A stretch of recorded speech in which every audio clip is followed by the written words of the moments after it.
Hello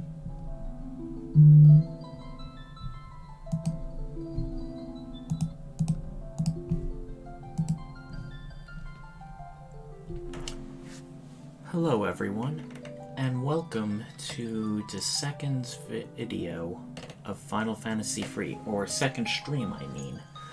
We did a lot of progress, although it's a relatively short game, so we got a lot done in that time. Hold on while we start. So for those watching, last we left off, it's pretty much been the beginning of the game, so just to surmise some things. We were 4 orphans in a village who happened to stumble into a cave containing a magical crystal. It gave us a prophecy talking about a vaguely defined darkness that threatened civilization, and it gave us special knowledge in order to help fight against it, which basically is in the form of jobs. During this time, we got a boat after saving some Vikings from a rogue dragon's curse, and we also prevented a tower from exploding and sending the floating continent we're on from plunging into the horizon, or whatever's below us. So, I did do a bit of off-screen grinding, not a lot. Since we keep getting so much stuff for a red mage, we decided to change our party monk to a red mage, and our job levels are actually pretty high, but I don't know how much of it is the red mage starting to get underpowered or whatever, but the red mage isn't really powerful physically or magically, very much a jack of all trades, so there's part of me that wonders if going back to monk may be more ideal, just to give a sense of things. Just compare the damage values. Okay. Well, yeah. Although Thunder they're weak to, the Blizzard just did hardly anything, so I'm just gonna stick with it for a while, just in case. And now we're into Dwarven Hollows, which is where our fire crystal is supposed to be, or the next crystal. We have quite a bit of stuff to find. And once again, you recognize that familiar, anxious music. How could you let him get away? Wait, who are you talking about? Looks like one of their things was stolen. I mean, I don't think humans float either, but... Or rather, maybe they're so dense they just sink even if they can swim. We also learn about a new village called Geistschul, which we can access with our ship, but we're not going to do that just yet. For now, let's stay at the inn, replenish our spells.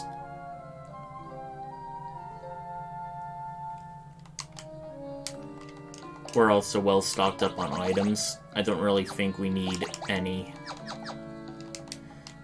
At least not at the moment. Let's see what they have in the other shops. Okay, we got a Turfang. We already have a Salman sword, which we don't have equipped. I wonder who this can be for.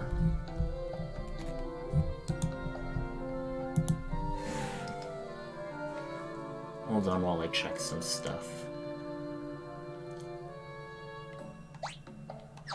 It's really expensive, so I don't want to risk it just yet.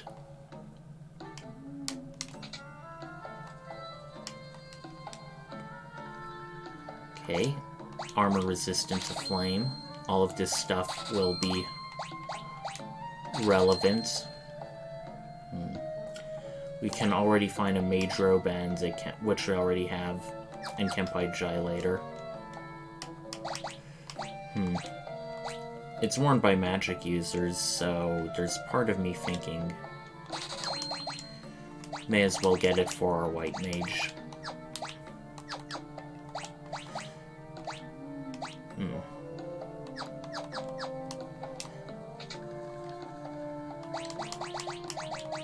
Yeah, let's do the Salaman sword. There is going to be some fire-related stuff coming later, but we don't want to do that just equip it just yet. Ow, so that's what invisible barrier looks like. I mean, it's invisible, so you can't really... Shall we dive under? Maybe, once again, another mandatory frog thing. You won't really see many of these in the game. I think the mini places are a bit more common in having to go through, but like you can see, we can just transform again. So there's 7 chests and 1 item in this subterranean lake. These manticores are winged, so I'm pretty sure they'll be weak to air-based stuff.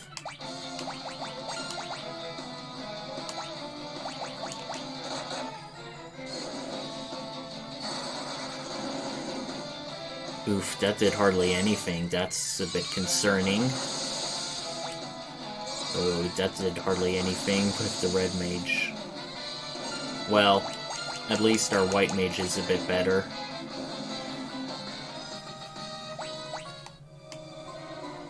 Okay. 1 chest, that's a gold needle. And a secret passage. Okay.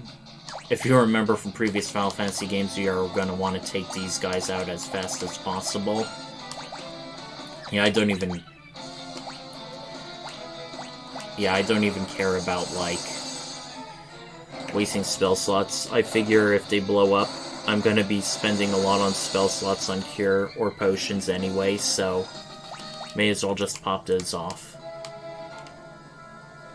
Oh, I recently looked up what status effects do, or at least what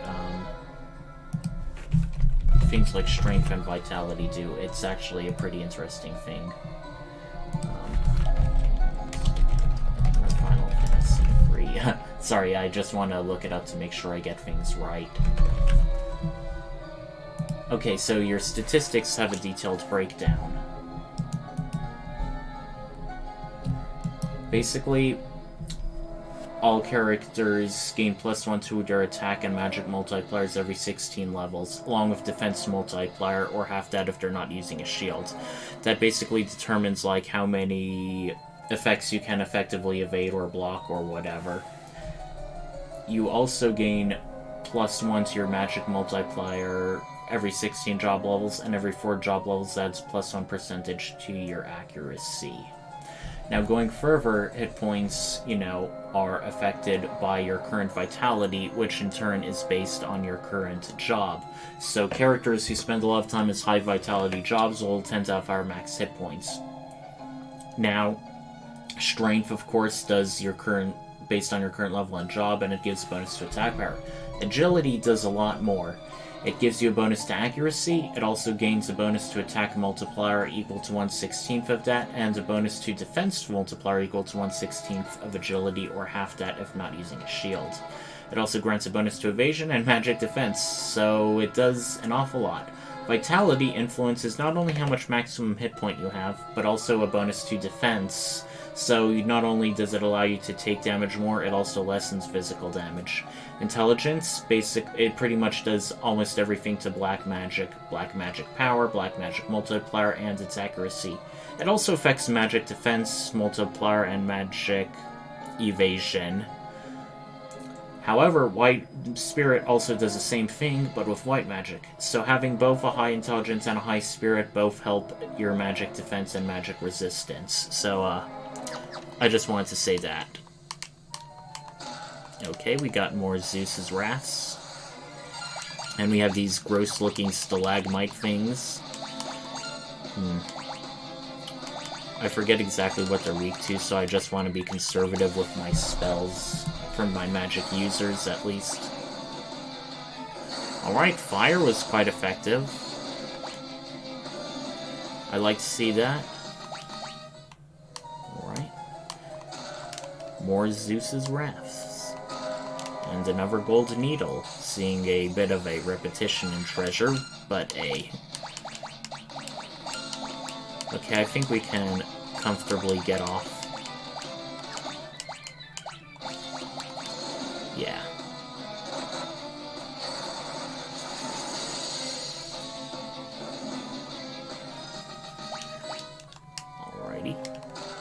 I think that should be 4 out of the 7 chests. 5, 6. No, wait, we're at 5 out of 7, so yeah, we're right on track. That's good to see. Then again, it's sort of a linear dungeon, so it is pretty hard to miss stuff. I'm just guessing these people are going to be weak to thunder. But since we have a light staff with our white mage, we'll be a bit conservative with our magic. Uh-oh. Oh, great. Our white mage has all the worst status effects.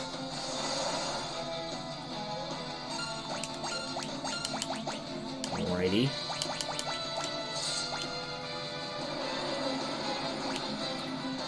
Okay, I see what's happening. It's doing a counter based on attacks.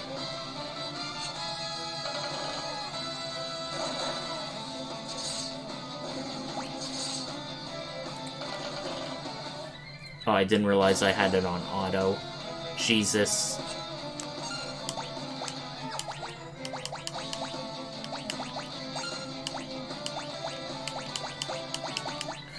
Fortunately, this is none of this is anything that is too debilitating. Ah.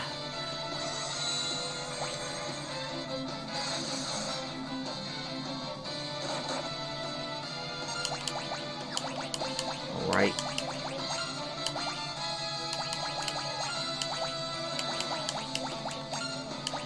May as well go all out. I'm feeling a bit.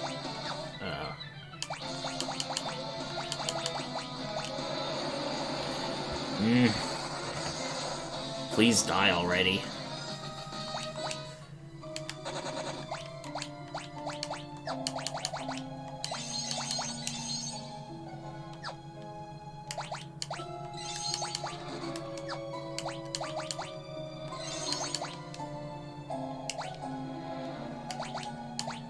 Alrighty, okay, eye drops.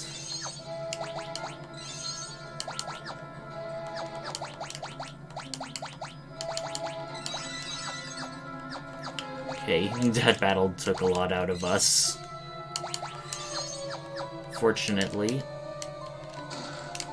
Okay, looks like we're at potential boss of this area. Now let's just make sure everyone is good. Arg, stay back. Get away from the horn if you want to keep living. Alright. It's a apparently naked dude with a snake wrapped around him. Wait.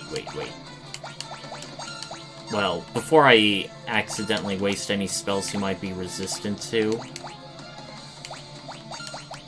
let's do okay, no, I don't actually have it yet. I was thinking of the wrong spell, so I may as well just do trial and error.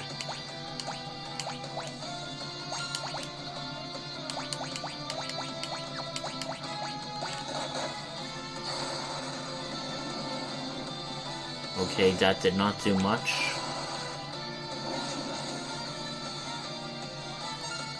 That did quite a bit.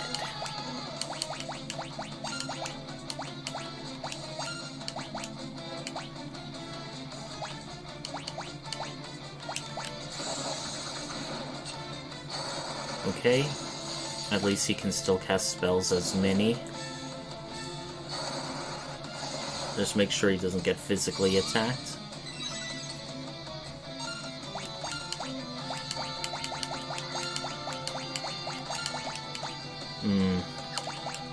Okay, we don't have any mallets, and we already used all of our second level spells. Okay, this may be getting a bit hairy.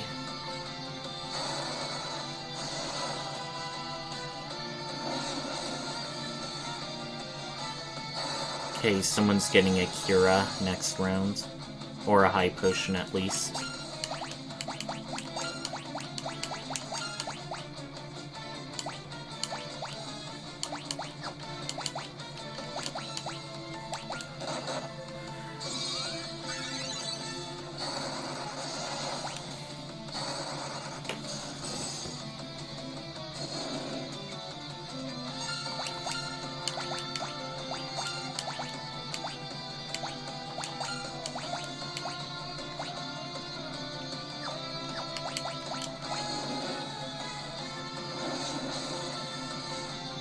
Okay, we definitely need to keep our white mage a bit better. Fortunately, I think she has the highest speed among us, but just in case.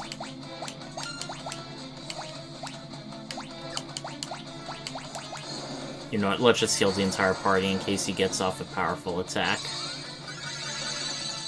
Okay, that was a sort of a waste. Also, I noticed that our fighter has the second lowest HP in the party. Strange. Wonder how that turned out.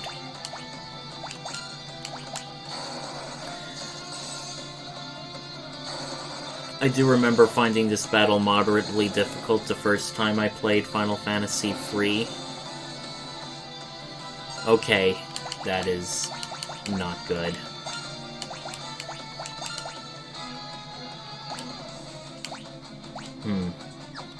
I'm just gonna have her defend, because she tends to work the, since her... Yeah, I was going to say Hubert usually goes the fastest, so... I wonder if physicals would be any better.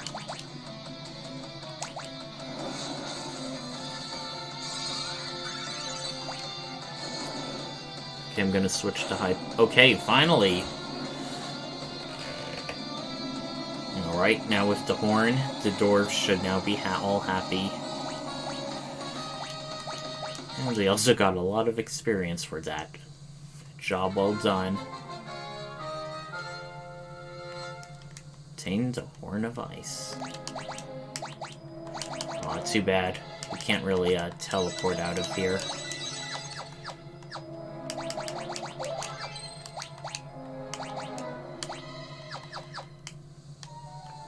Ah, and it's actually following us on the map. That's odd. Okay. After the beating we've taken, I'm kind of tempted to just flee. Otherwise, I'm just going to use Thunder with the Light Staff in case we don't make it out. Right? Yep. We 100%ed this dungeon. We don't have to ever come back here again. Okay, I should have done the Ice Staff.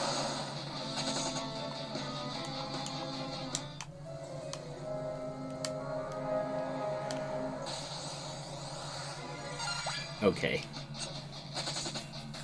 You know what I'm thinking? Once I return to the Dwarven Halls, I think I may make a side trek to the village of Geishel for several reasons. I know I said earlier I may want to just continue on with the game normally, but it had that town has some good stuff. Okay, I wonder if these are like the same free bombs just stalking us through the dungeon. Could be a funny mental image. Okay, looks like we didn't have to re-toad just to get through there. Shimmering Blessing. Okay. Okay, we have the horn. Can you let us get through? Okay. Thank you. Hang on, I'll take down the ward. Ahoy. Can get through now, just leave the horn on the altar. So, Horn of Ice. Yep, just throw it down. Normally I'd think, hey, when you have a Horn of Fire, Horn of Ice, to just transition or be nice counterbalance, but no, it's two. You fools didn't even notice me hiding your shadows. Now both horns are meant for taking. What? We defeated you. Do we have to fight this guy a second time? That would suck. Spoilers, we don't, but I won't go any further. Uh-oh. Hey, it's just one guy. What can we do with all those jobs? Okay, looks like we're going to,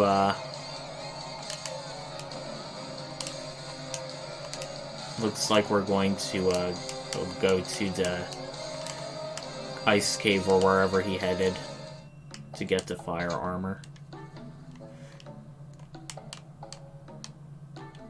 So this place down here is the Dwarf and Hallows treasury, but we can't get there yet.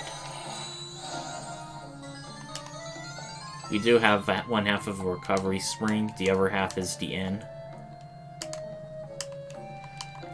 Did you guys even try to stop him when he got through? Then again, I bet he's powerful, so... The next place to go will be, mountains north here. And here's something funny. We have a chocobo woods here, but... Since it's, like, literally in a place where chocobos can't really go, or over mountains or in the sea, it's really just useless. Which I kind of find funny. Okay. So before going any further, we are going to want to head to the town of Geishel. It's technically optional to visit, but it also helps count for finding stuff, and it has some really nice stuff. Okay. Don't care that we're ambushed. Let's just mow through them, please. Okay, even with Tearfang and stuff, it might be just due to his low job level, but the Red Mage isn't so hot. I mean, I suppose I can have him, like, as a backup White Mage, but on the other hand, I sort of want to stick for what my party members are good at. So, yeah, I'm going to switch him back to...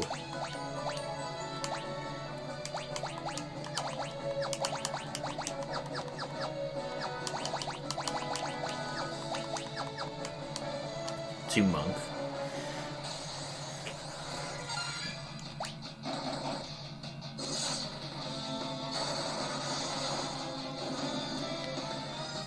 Now, even though we have, like, a lot new open places, there isn't technically a lot of truly new areas we can get to on the floating continents. Besides this town of Geishel. But then again, this floating continent is actually just not actually the entire world's map. There's a whole world beyond to explore. So the relative smallness isn't as much of a hindrance. Geishel. This is the first mention of Geishel, which is a popular chocobo food. Hey, now I told you not to go over there.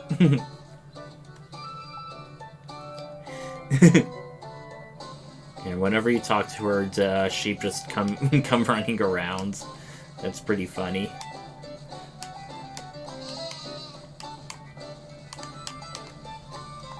How many visitors to visit? Hardly anyone travels all the way out here. It also has a piano and a dancer. Let's see how much our skills have improved.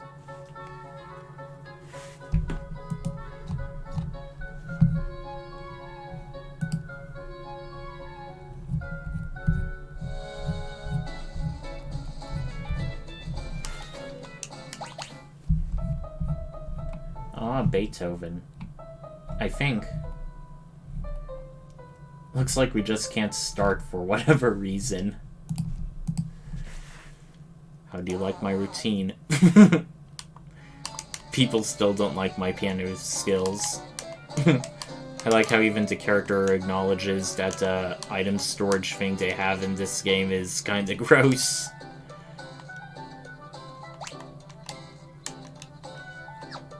Geishel greens. I'll probably just buy one, if only for the sake of just showing off that chocobo when we find them. But otherwise, it's like... It's not really something we have to rely on into Pixel Remaster. We don't really have limited item inventory space, like in the original. Let's see if I can find it. Nope, there's just a shrine. There's another... Wait, there's 2 item shops? How perplexing. What can I do for you? He sells magic keys which open locked doors. However, this may not be... Well...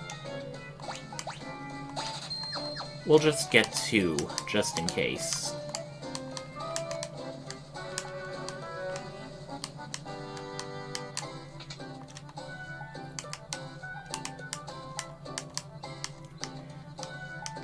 But if I recall, there's a secret entrance somewhere. I just can't mind it at the moment, I guess. Hey. Can't just traipse all over my prized veggies.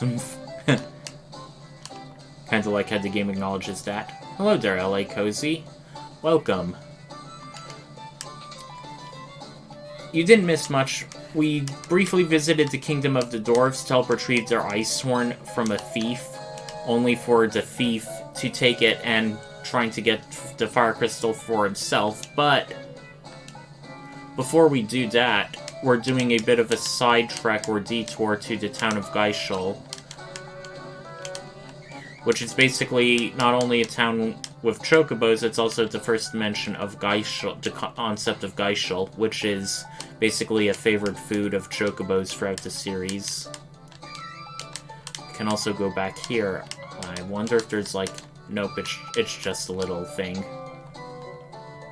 I do know that there's some treasure we can get in around the town. Just give me a moment to look it up.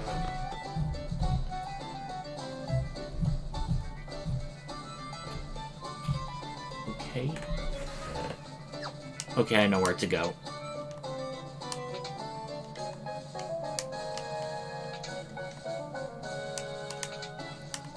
The secret area and back. The chest contained the shuriken. But there's 3 more chests we can get here. So, an interesting thing about the shuriken is it's a ninja's projectile weapon, and it's pretty much, it's basically the strongest thing in the game, the strongest weapon. However, it cannot be equipped normally. It can only be done with the throw command, which you only get with the ninja class.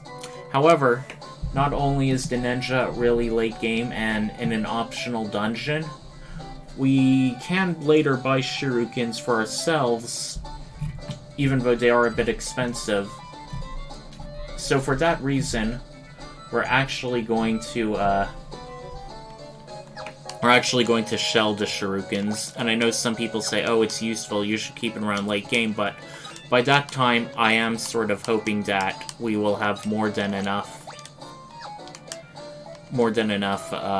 gil to rebuy it in stock. If I can... Okay. If we go back to the normal items shop, I can show you how much a shuriken sells for. It's an awful lot, and it will be really useful for us for stocking up on equipments. Huh. I guess you can't sell it at an item shop, but you get the idea. While we're here, let's see what magic we can buy. Hopefully it won't cost us a pretty penny. Okay. That's quite a bit. And it looks like all of these things can't be easily replicated, so... no, I did not want to do that. Sorry, everyone.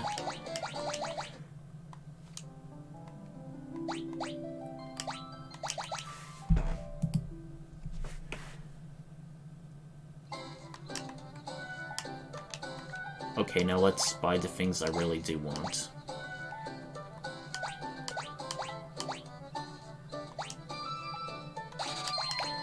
Shade and Break. Now, Break is different in Final Fantasy III. Normally, it inflicts paralysis, or not paralysis, petrification, which is normally an instant death thing. But in Final Fantasy III, it's guaranteed to deal damage, but the petrification is gradual, meaning you need to cast it multiple times in order for it to take effect. So it actually has a bit of a higher success rate than the all-or-nothing aspect of petrification. So it actually can be useful. However, it is a bit of a relatively high-level spell, level 4, so you can't just use it willy-nilly.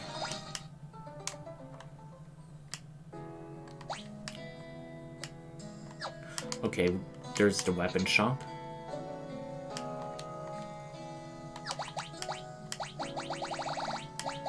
Shuriken. Okay, see how much skill you can sell that for? 32,000. I am definitely doing that. Now I can buy all... Now with that, money shouldn't really be a big deal, or no objects, so I'm going to use that to buy all the best magic and Geishel now. And we also have some new enemies to fight on the overworld, too. These seem to be a bit insecty and planty, so I'm just going to hazard a guess that they're weak to fire. Oh, and that did a lot of damage. I like seeing that.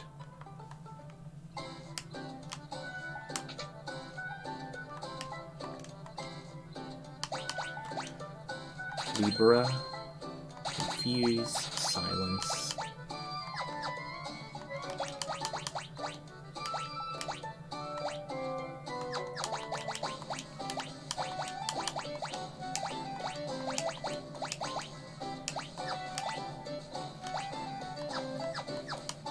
Right, our respective mages are looking pretty good.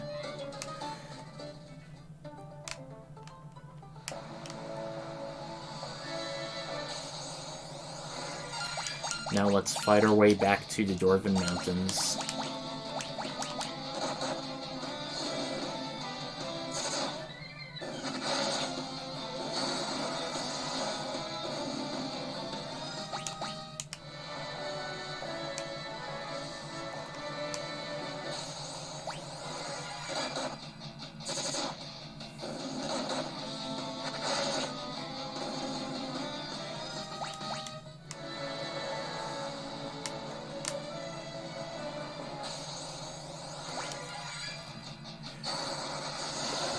Okay, sorry, I didn't mean to have that much dead air, but there's only so much I figure we can cover. In the meantime, we'll be going into our next dungeon. Let me just make sure we are at near full hit points. We have pretty much near full magic. Before we go in, I am going to make some important changes. Summon sword. I don't have a frost fang or a frost sword. Otherwise, that would be perfect for the fighter. So right now, we are in the Molten Cave, which is basically our next big dungeon for the Fire Crystal. And it's quite predictably Fire Fiend. Let's just see how far we can get just with physical attacks, because I definitely want to save up our magic user's spells. Alright, easy going so far. We have an Antarctic wind. Very appropriate for... well, if not for the environment of the dungeon, then the... what the hell? Okay, this is very weird. In the other Final Fantasy games, particularly the last two I played, walking through lava hurts you. However, it seems like it is not doing so in this game. I forget if that's because we have ice-resistant stuff on or not. If so, that would be pretty cool. Just to test it out, I want to see if unequipping these will cause me to take damage. No! Okay, that is super weird.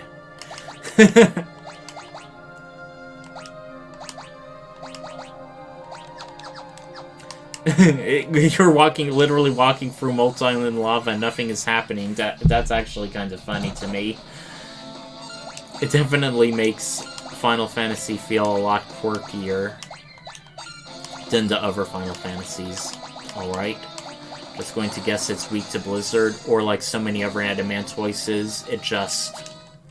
you take it out with magic. Alright. We're doing fine so far.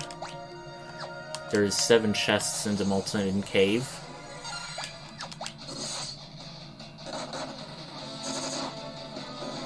Alright, these Adamantoises are not as physically resistant as I thought.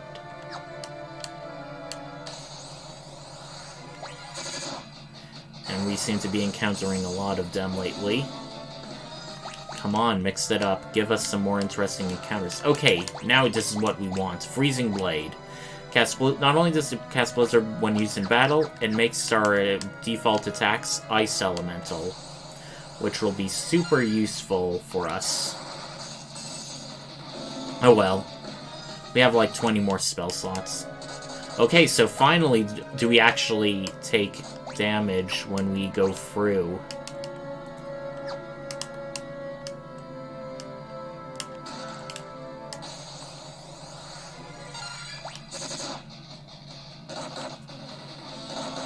Okay, these are some very fast monsters.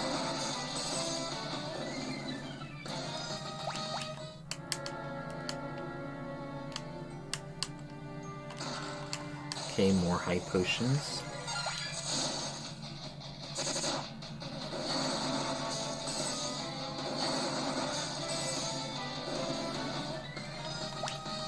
Alrighty. Really nice overall stat boosts. I like to see that. Okay, we have 2 more chests to get. Looks like we found them, but it looks like there's also no way forward. Curious.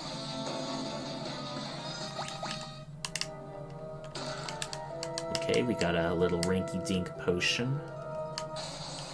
Give us something of more substance, please. Okay, we definitely want to heal our white mage. He is not doing very well at all.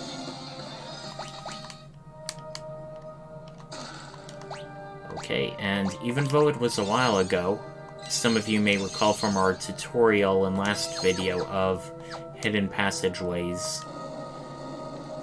I also like the game design is like, as soon as you go past or touch the rock, the exclamation point appears. So that really helps us in saying, hey, there's something here, but if you go too fast, you may momentarily miss it. Okay, we are at our 2nd crystal. Ha ha ha, with the power of the Defile crystal coursing through me, I am unstoppable. This is the original thief of the dwarves' horns, who wanted the power of the crystal for himself. Thing is, I can't tap into the true power of these flames so long as you goody-goodies stand in my way.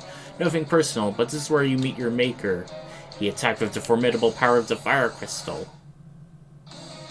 Ah, and he's not just Gutso anymore, he's now a super powerful salamander-looking dude. Oof. So let's see what we can do. Alright, let's just see the hit points and weaknesses of this creature. It's been a while. Okay, I remember.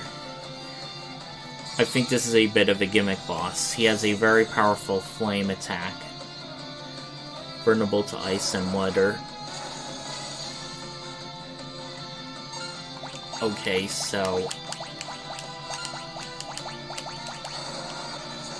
let's hope we can get Akira off before...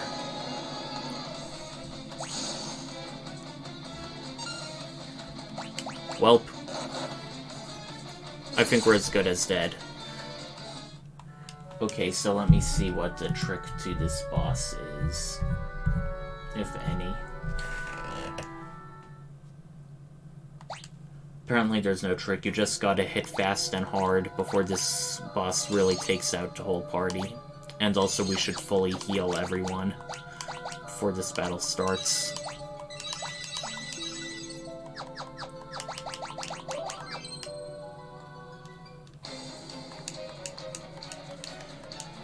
Alright, so here's what we're going to do. We're going to physically attack with our Warrior's Ice Wing. We are going to use Antarctic Wind with our Monk. We're going to use Blizzara. And we're also going to use Antarctic Wind with our Ice Mage. All ice all the time.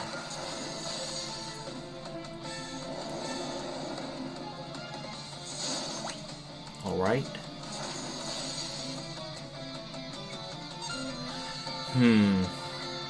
If he does Blaze once more, our goose is literally cooked. So, just in case the monk seems to relatively be fastest. Alright, get a high potion. Okay, that's good. A single target thing. And now everyone should be back to full with Kira. Okay, playing it smart.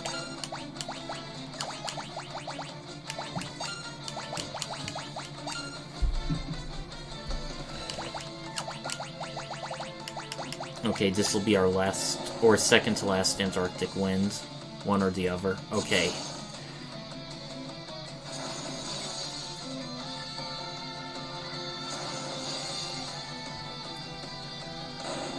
Alright, thankfully that was just enough.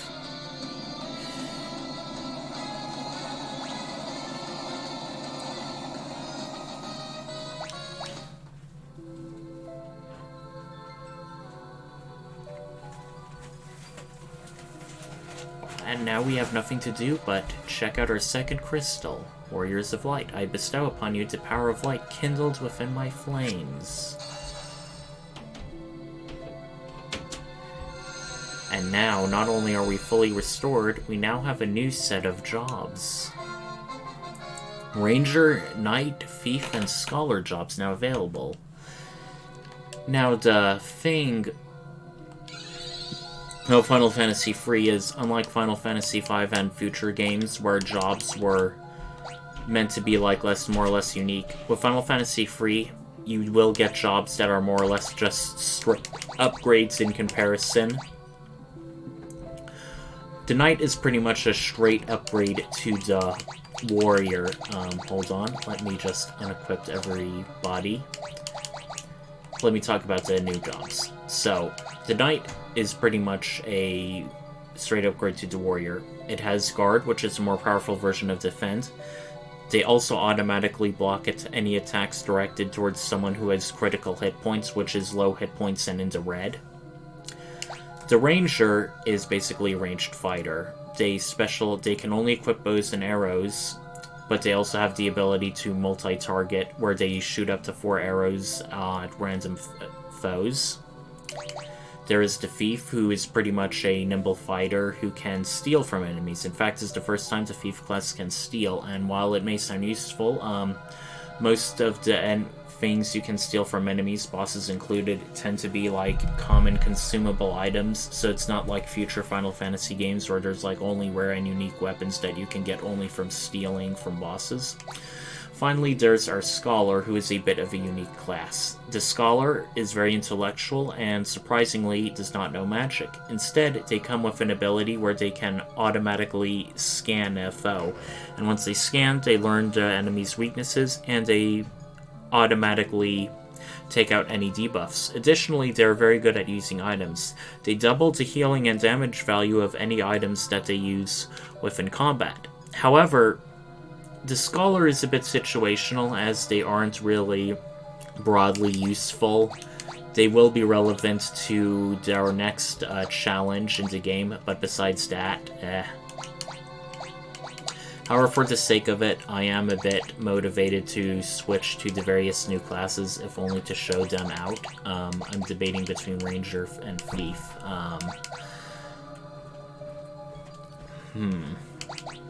I think it may be useful for the Thief, if only because I may want to just do some off-screen stealing and things. Okay, we got a Thief, and now, as much as I'd like to show off the last two jobs, well, I can just do briefly, but otherwise I want to really stick with our White Mage and Black Mage. Okay, so now we have all the 4 new jobs.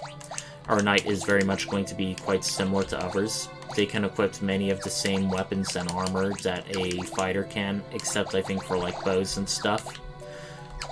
Our Thief, however, cannot make use of heavier armor, so for a good portion of the game they're just going to be stuck with some lighter armor. And now, same for, actually no, Rukus is using ice armor, which is heavier armor. However, you may notice that the Scholar does not have any weapons. That is intentional. The only kinds of equipment they can equip is tomes, which we will be getting for free very soon, I'm thankful to report. Okay, let's go back to the Dwarven homelands. Once again, we have victory music. Warriors of Light, you have to help us. Ugh. Who is this person? What happened? Tokal, my beloved home, I have nothing left to plunder, so they're putting it to the torch. Please, you have to save us. Oh no. Here, Hand can change his weakness on whim, however, Skull will be able to see through his tricks. Ah, if this is very dissonant in comparison to the victory music we're now experiencing with the dwarves. In case you forgot, last time we found a besieged town that was mostly destroyed, that was apparently being attacked by soldiers who are plundering the area. So let's see. First, let's talk to this dwarf. Our treasure is yours. Let me moonwalk you over to the vault. Lolly! So an interesting thing about dwarves in Final Fantasy is for much of the original games, they used to be like one of the basic races or civilizations that you can encounter. And they all had like that little lally-ho thing, which was like their standard greeting. They were pretty much like dwarves you find in pretty much every other fantasy RPG out there. However, from Final Fantasy VI and onwards, they kind of made a disappearance from the series. They did briefly come back in Final Fantasy IX and one of the online Final Fantasy games, but otherwise, yeah, they're more of a relic of the 2D era. Let's see our awesome new stuff that we can equip. In fact, let's just see it from the item menu. They should all be organized by yourself. Otter Shroom teleports the party out of dungeons. Don't really need that with White Mage. Killer Bow, a bow that can land a killing blow, gauntlets favored by knives, and scholar foes. And now you also see our scholar-centric equipment. So the books are all elemental themed. They're enchanted with like fire, ice, and so on and so forth. So we're going to give all of our convenient stuff to our new party classes. Gauntlets. Right, let's see our heroic shield. 1729 for 9. Yeah, the thief can definitely use the defense.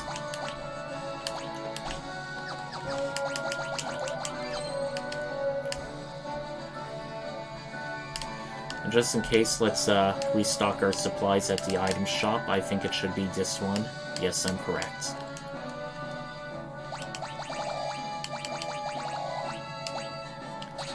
Alright. That's going to be a tad on the expensive side. So is that. Especially since we don't have a White Mage in our party, we want to get a lot more of these items. Or at least no White Mage temporarily. Alright. I guess there's no place to go left but Toko. Let's see, there's one more item in the Dwarven Hollows. I'm trying to remember what that is.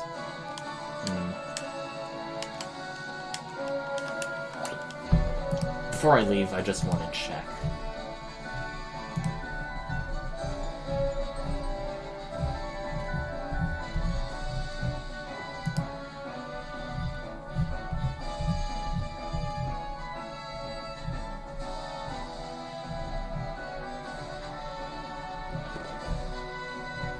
Okay, we need to talk to one of the dwarves near the edge. Ah! Okay. We get a magic key from the dwarf. If you didn't feel like checking out the town of Geishel, he more or less tells you about it as a sort of hint to go there. However, these magic keys are a bit unnecessary, given we have a thief in our party, and since we are doing several non-magical people. I want to show you. Oh, briefly you can see guard. Well, oops, I started having them all regularly attack. I did not mean to do that, but, okay, so guard basically guards a party member, or it's super defense, basically. Scram pretty much all but guarantees will flee a battle. Steel is just steel. Barrage does up to 4 hits, and Alchemy replaces item, where instead of like doing it will do double the effect. But right now, you see these things that are inconvenient yellow. It basically indicates something that will be better. Now, there's various elemental attack things like Bomb Fragment, Deuce's Wrath, and Antarctic Wind. We can steal those from quite a bit of enemies, particularly some slimes, which are to the northeast, and I'm going to equip the Serpent Sword so we just do more damage at least. Right, there's not much to do here, save show off. Alright. Not doing as much as a warrior, but since it's an upgrade, we may want to just fight these battles to get up our job level. Okay, I'm going the wrong way, sorry.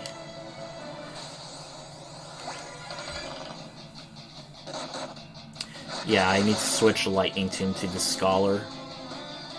So far, it seems like our success rate for Thief is pretty well. However, your success rate for stealing for a Thief is determined, I think, more or less entirely by your level and not your job level. Or agility, or things like that. Do we want to put our Scholar into front formation? I mean, I suppose they can afford it, because those books are melee, and can't really do much other than use items. So before doing anything else, we want to explore Castle Argus a bit, because now we can access those locked doors, which have a bunch of more good stuff for us. The door's locked. Your thief skills easily open the lock. See, this is more or less what makes, Alright. Now, our ranger, I forgot if I said, they can equip those special elemental arrows we got earlier.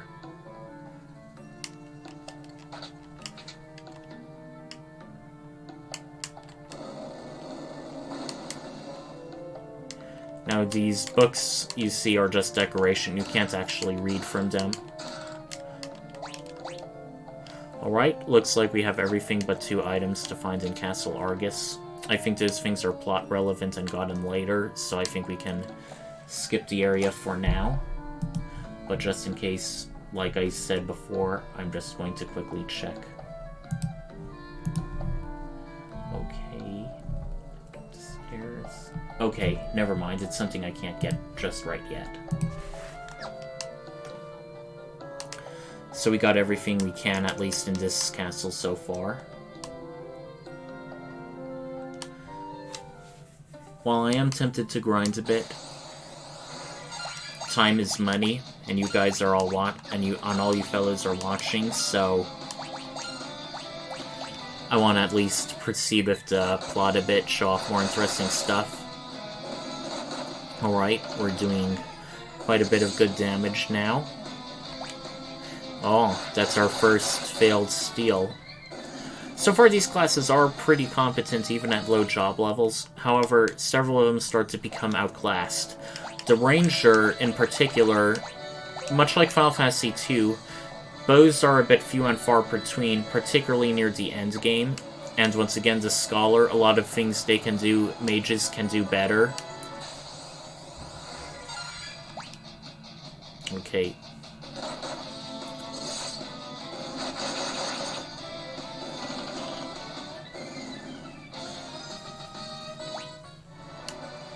So, we don't really have much else to go to, except revisit the town.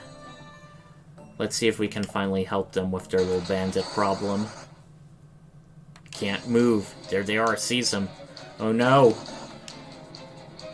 At least they have a reason why we can't just fight normally. We're actually paralyzed and they overcame us that way.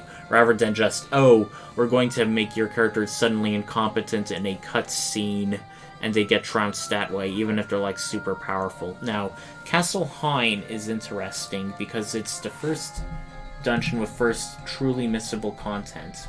And what I mean by that is, once we complete this dungeon, there is no returning back to it. So before we go further, we want to make sure we get everything we can, so I will be regularly consulting the map. Hein managed to gain a main strength, but it changed him. Now he's consumed by an unquenchable thirst for power. If you recall, Hein was the former advisor to the king of Tokyo, and then betrayed him, and then ended up like animating this super tree, which he's like using as like his headquarters.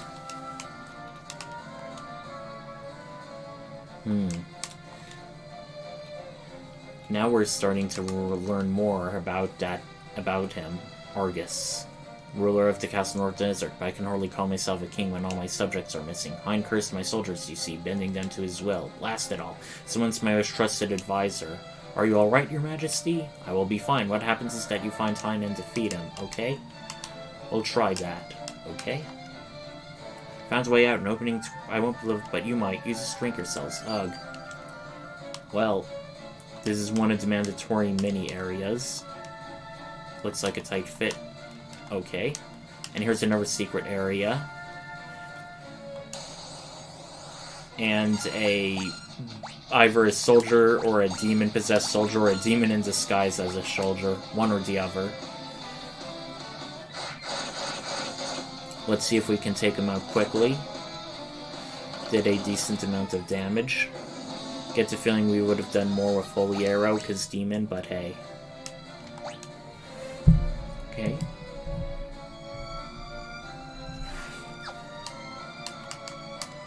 Well, looks like we're going to have to turn one of our party members into a white mage, and who else but good old Hubert.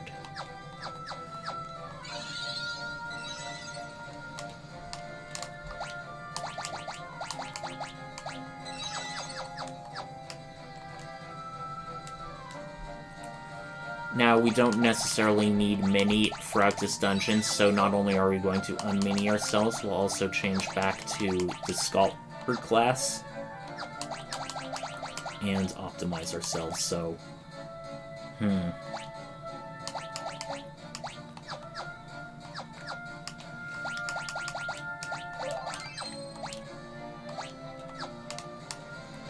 Let's see what else we can do. We gotta head south. There's a holy arrow in case you missed it, and we see a strange plant spore thing in the middle of this room. What can we do with it? Nothing for now, I guess. Now let's change that to a holy arrow. Let's see how much better our barrages are. Okay, we took an awful lot of damage. That's a bit disconcerting. Okay, we stole a wooden arrow. Wow! That's making me feel really... underwhelmed. Yeah. Okay, a Phoenix down.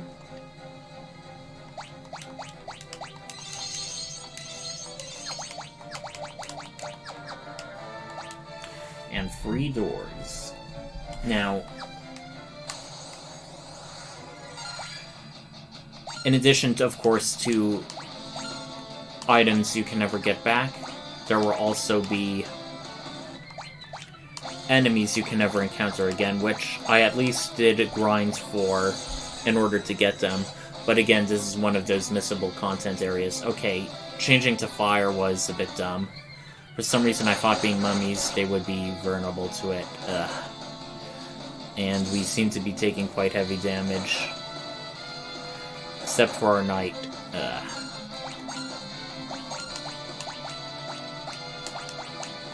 In fact, I think a lot of the enemies here are some type of undead or holy vulnerability, so...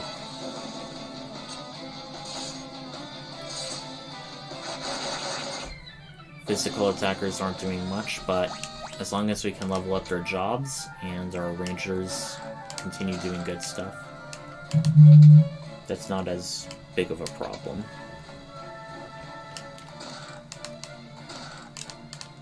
A lot more gil. Happy to see that.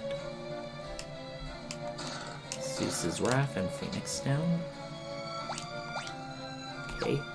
We nearly have all our treasures so far.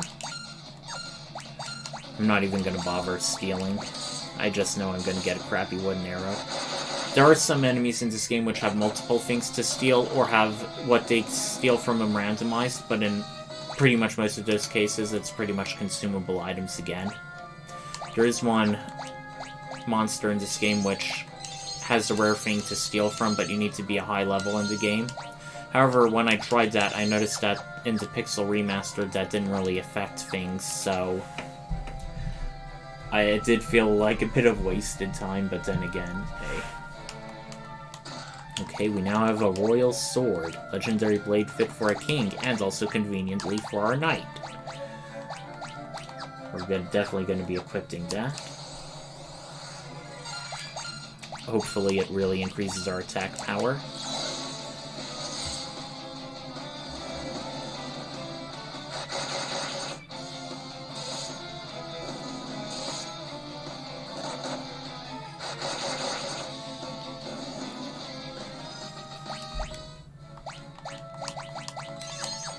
So far, so good.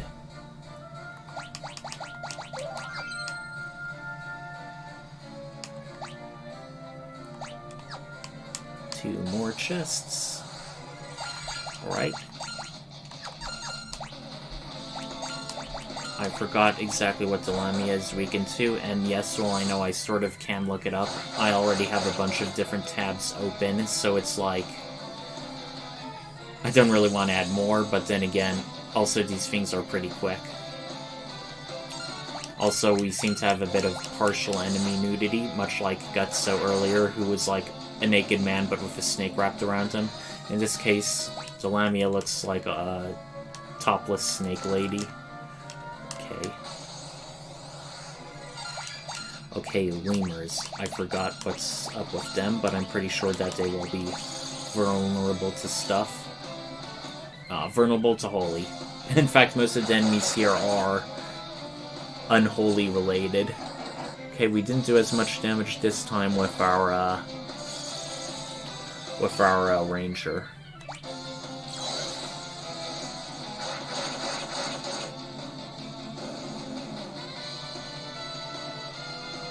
Okay, please attack, knight. Yeah. Okay, just straight attack should do it.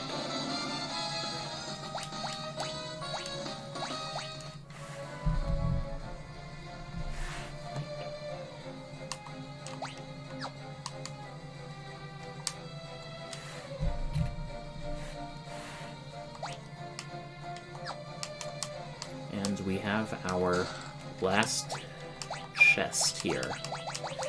Good. Now we won't permanently miss any of this stuff.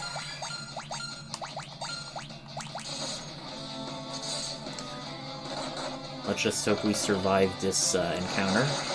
Now with Rukus being in the red, I'm highly tempted to keep him there because I know that the knight will just automatically block any attacks headed his way. And I think I will just do that just to show off the knight and its capabilities. But otherwise, everyone else is getting a full heal.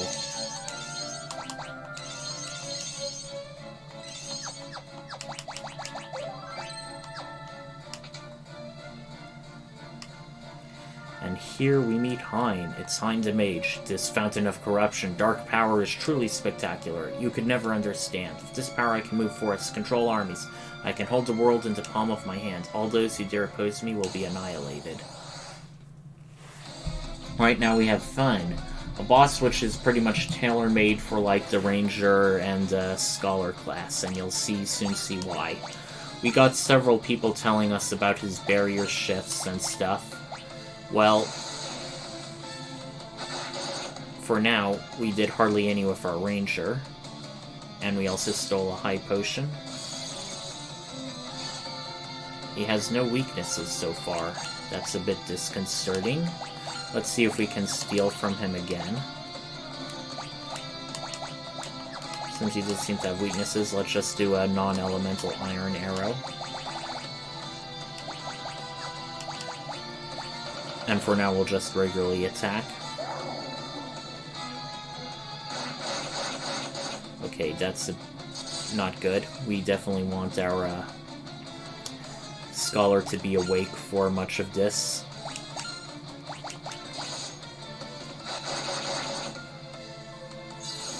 Okay. Barrier shift. Changed weaknesses.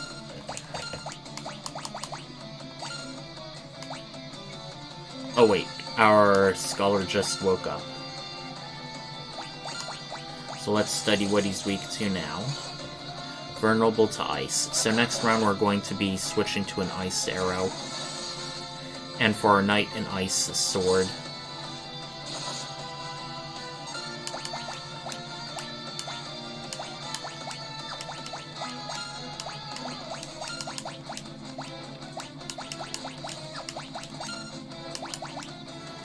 Is anyone in particular in need of healing? Perhaps tonight. We definitely... Oh, especially after Lazar. Oh god. He one-shotted our knight. Okay, even with 72 damage, that hardly did anything. This may be a bit problematic.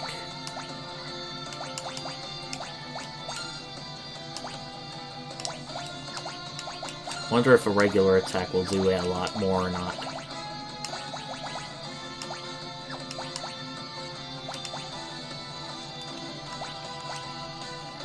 Okay. We're going to dual attack with... Okay! Just as we did that. That's a bit annoying.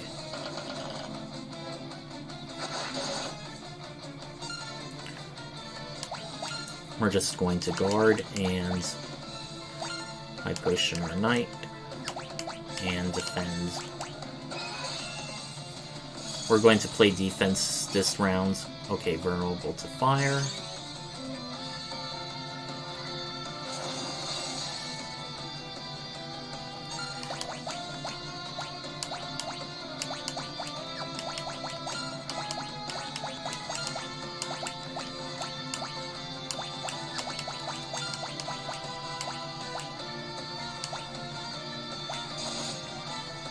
Right, once again, our thief does hardly anything.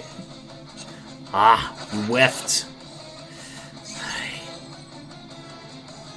I'm doing so little damage, just let me quickly check how much hit points this guy has.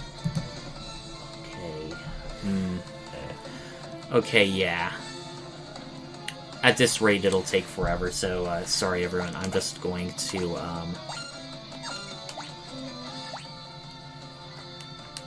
Is there a way we can, just exit without necessarily auto-dying? Apparently not, everyone. So hold on while I, Actually, let's see if I can start doing any more damage now.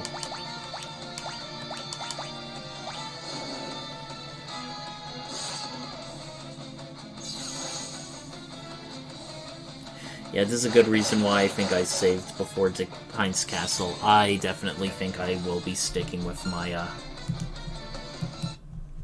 Alright, hold on while I, restart Final Fantasy. One moment, we are syncing back to the Steam Cloud.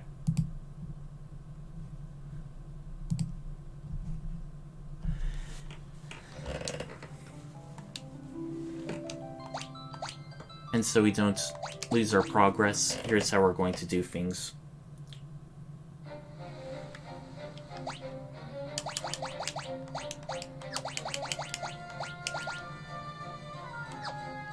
White Mage. Black Mage. And this time, you will be our Scholar.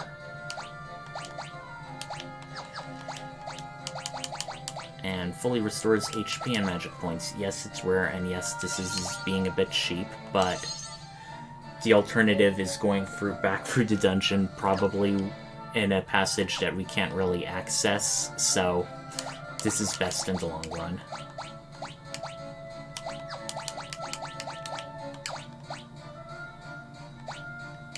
Alright, we have Fire, Thunder, all elementals with our, all elementals with our items. That's good to see. Just want to double check.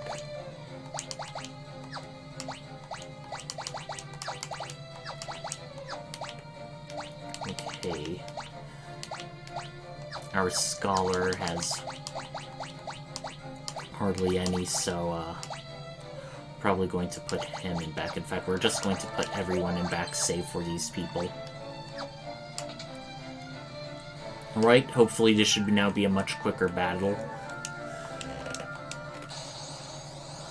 There's one thing I like. Between Descent to Salamander, some of the bosses lately, pardon me, also have been pretty difficult. Overall, this game has been a bit easy, but... Oh, here's one other thing. With White Mage, you can also learn weaknesses and stuff via Libra, but since right now he doesn't have anything, we're just going to, what should we do? Let's try and inflict a blind status condition. At least if we can block some of his physical attacks, that should be good. Okay, no weaknesses. I'm gonna save my black magic until he's, like, actually hurting. Or at least actually weak to stuff. In the meantime, I'm just going to, continue my regular onslaught. Okay, that did an awful lot to poor Andy.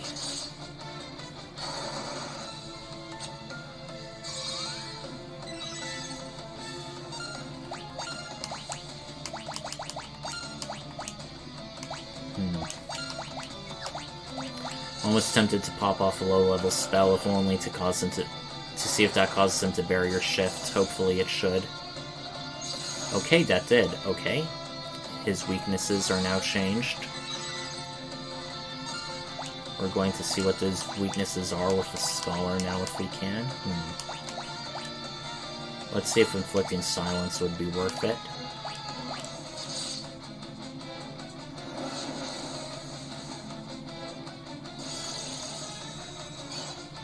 Alright, vulnerable to lightning. I know what to do now.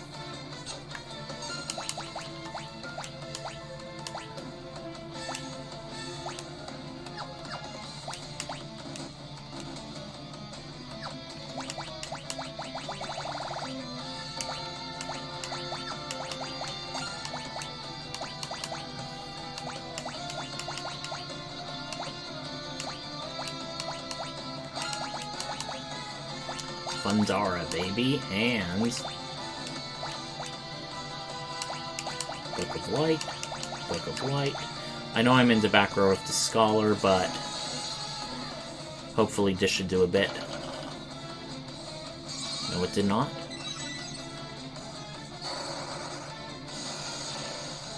Okay, now that's the damage we're talking about. I definitely like seeing that. Okay. He may barrier shift again, but for now, let's try and get in more of those strong things. He called my bluff.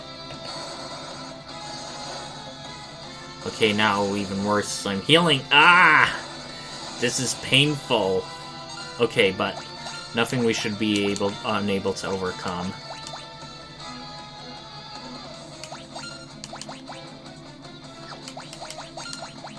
Okay. We still have plenty of magic points and stuff. We still have other things to do. Okay, let's see. Okay, he's vulnerable to fire. I wonder if using fire when using it as an item would be any good.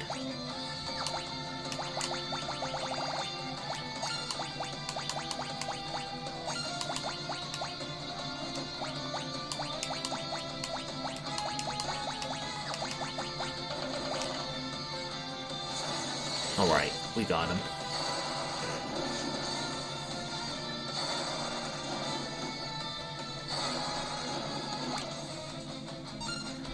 Okay, I predict that he's going to barrier shift again, so we're going to go on the defensive. And to do more damage with the Scholar, we're going to be in row. We're going to change our row. Yep, called it. I got this boss down pat now. I like this, it's actually requiring some strategy from us.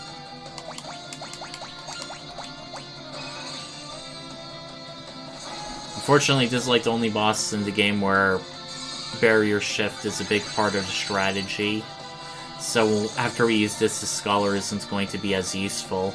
I'm very sad to say. Okay. Freezing Blade. Ice Staff, Uzura, and Book of Ice.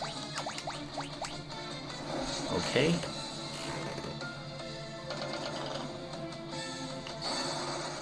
Doing a lot more damage.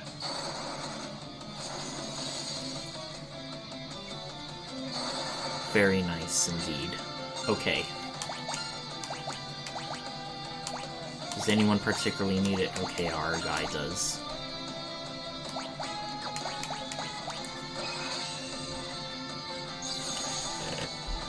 Alright. I should have done study again. He seems to act first anyway.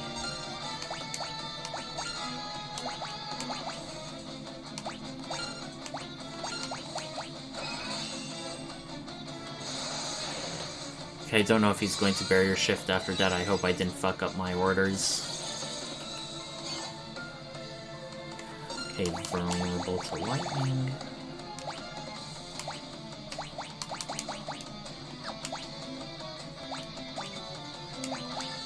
You know what, just for ease.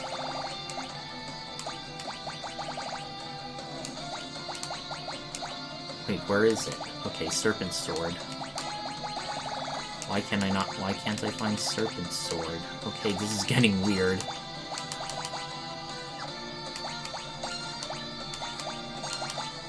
And just in case I don't want to drop the big lightning on. Okay. Looks like he does barrier ship only when he actually takes the weakness damage.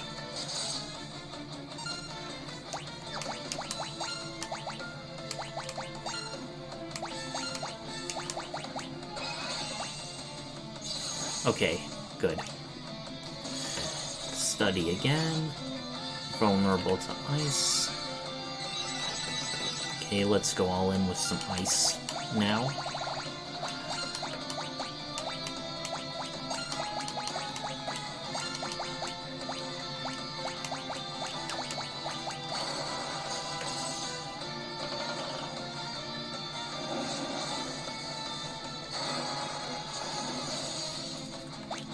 Our black magic is our, and black mages and white mages are our primary damage dealers.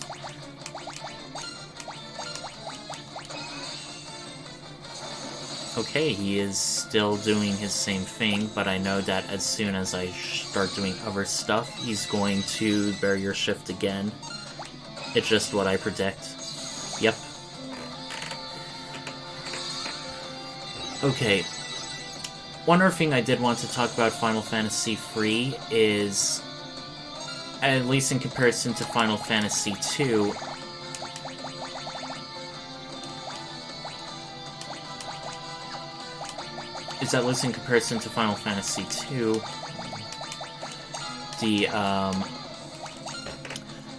the various troubles and the villains, even though they sometimes are predicted ahead of time, like Pine and stuff, they all sort of feel at this point in the game to be, like, sort of unrelated to each other. Like, what I mean is, besides the vague darkness, Gutso is like, he's just a guy who wanted a fire crystal, Hein was just a guy who decided to take over and throw a coup. It's sort of like when you're going between the various places, you're solving various local troubles, which is perfectly fine and how a lot of things do, but at least in Final Fantasy II, things were tied into a more immediate, cohesive whole. You had the Empire as the big baddie. You were basically going back to home base and hearing about missions. The various missions later tied in and referenced each other. With Final Fantasy III, things are a bit vaguer and less connected, which feels a bit weaker on that part. But on the other hand, you have stuff like this. You have an Elder Tree of the Living Woods. You have, like, a hidden gnome village, places you can go to only as frogs are tiny. I will return to humans locked within my walls to where the roots belong. And everyone just shows up just in time to thank us. Be off. The journey may not be smooth, but journeys seldom are.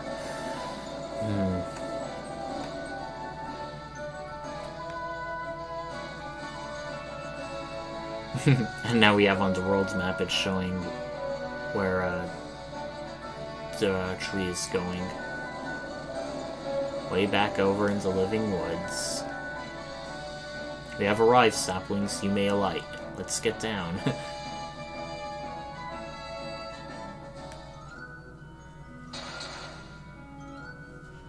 Long last, I'm back where I belong. Thank you. You saved our woods. How heroic. Darkness friends developer, or you have been chosen by light to ensure balance. Not accept. Take this with you. Is it to find your way in darkness? Obtain the Fang of Winds. Woohoo. Hein's atrocities wrought havoc within my roots and trunk. I fear I must refuse visitors to these woods for at least a millennium while I heal. Warriors, you have my thanks. Now go and dispel darkness of the world. You are our last hope. If I recall correctly, these brief leaving woods are also a place we cannot go back to. It's one of the missable areas. Because you see right there, we just tried to, and we were tossed out. Okay, so we don't exactly need the scholar, so...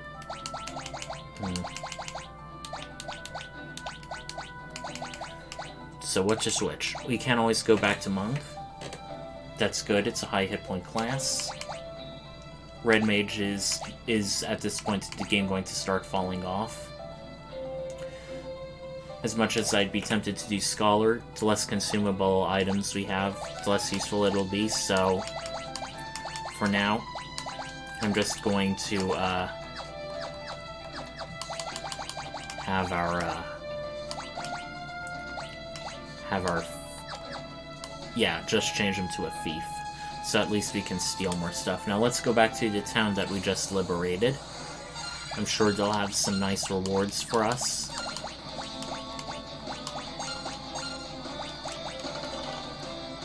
Okay, we did quite a bit with our elemental staff. Or at least with Rukus, I think he's dual-wielding. Oh, wait. Oh, never mind. Those rods actually can't cast. It's actually the staves. That's a nice touch for the white mage. The staves can do limited black mage stuff. And being a high magic class, it's useful. Husband is back on. One other thing I do like about this game is that at least there is a sense of accomplishment, like you really are going around the world helping solve people's problems as you go around collecting the crystals, so even if the overall plot or arching threat is vague at this point, you still feel like you're making a difference. Roads who were captured. Beyond the desert, far, far to west is of... Okay. Looks like... Are they saying anything new? I guess not.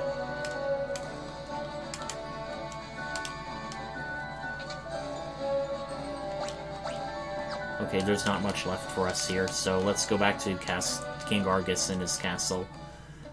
He should have some more substantial rewards for us there.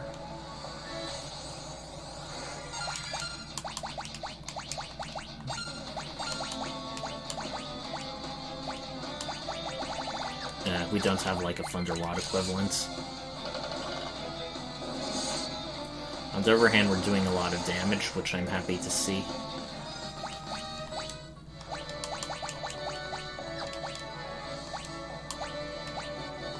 Yeah, let's do the Royal Blade. It's good all-purpose. Alright. Everything's back to normal here. I get the feeling this victory parade music is going to be the most frequent we hear in this game. Our cone is actually suspended in the airs. They tell you a bit more lore about the world and its history. Some say the world times a perpetual motion machine. Some say it's a great award-winning fantasy book series. For sconce on the right opens a bin passage. They tell us that in case we didn't find out earlier. They also tell you more things that are directly useful in the castle. Is the Wheel of Time is a device said to have been constructed by the ancients. It has been in my family for generations. Take it to a man named Sid in Canaan. Oh, you're already acquainted? Then I'll spare my explanation. Go to him now, you warriors. Alright, we now have our next big thing in our thing to, Wheel of Time, an advanced device, also called a perpetual motion machine. Okay, let's remove all of his,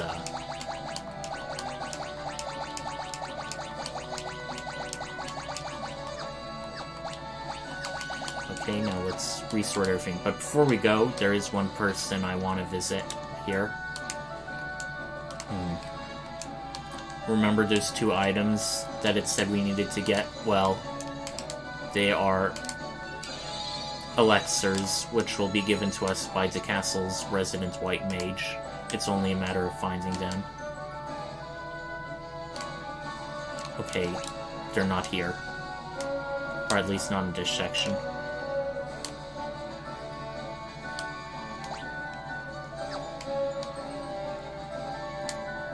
should be up here.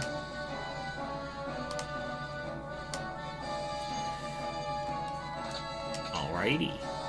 Another reason why to have a FIFA party. Oh, hello, I'm researching Lexers. You've heard of Lexers, right? Well, came at just the right time. So I guess those 2 Lexers we used recently weren't such a waste. Good to know. We more or less recouped our losses right there. And once again, we have everything we have come to get here. Wait.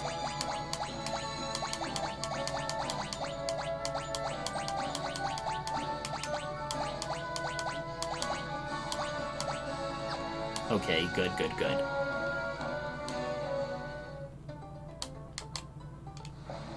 Now let's go visit good old Sid.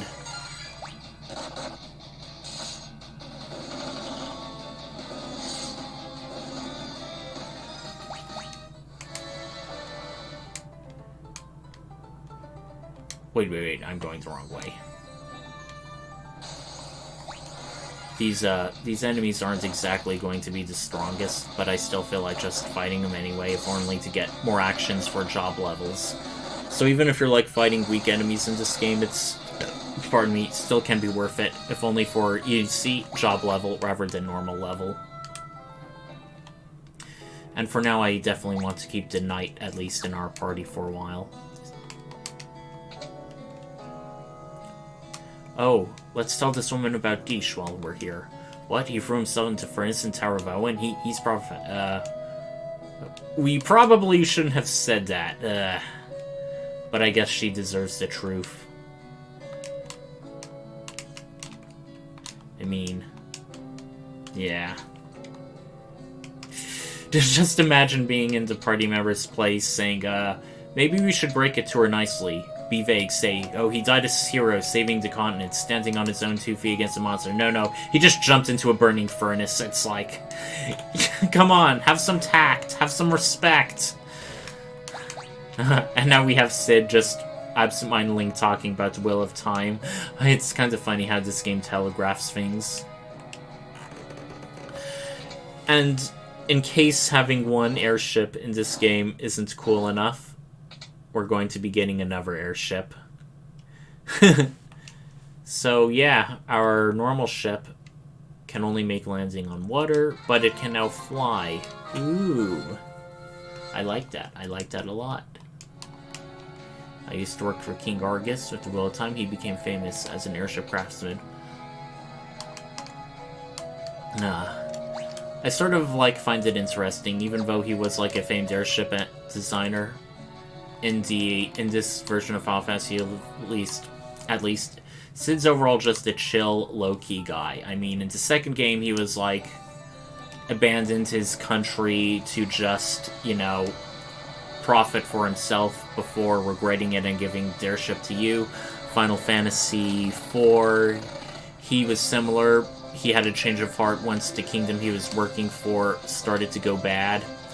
And Final Fantasy V, he created some revolutionary new technology that was actually causing a lot of damage to the land due to draining crystal energy, but no. And of course, there's like Final Fantasy VI Sid, who was working for the Emperor, Final Fantasy VII Sid, who wasn't necessarily allied with the bad guys, but he was sort of like an abusive husband. It's like Final Fantasy III Sid is like the most wholesome Sids of like the early Final Fantasy games. So we have a flying airship, that's great. So, like, exactly where can we go? I mean, there's not really much else we can do on this floating continent, so I guess there's really only one way to go, and that is off. And now, we now have what looks like to be boundless ocean, and in an entire world we knew, the floating continent is just one speck of brown and green amongst an eternal blue. Is this really what remains of the rest of the world?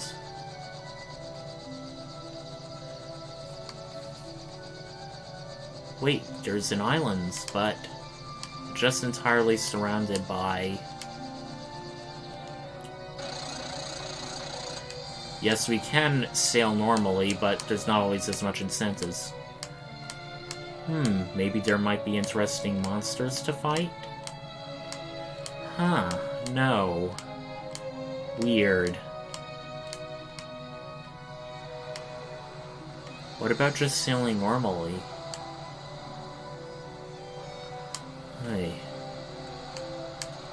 So, whatever cataclysm caused us to rise to floating continents, to miss it? The Wrath of Light, I believe? Well, there is this one island, a shrine of sorts. A temple of water.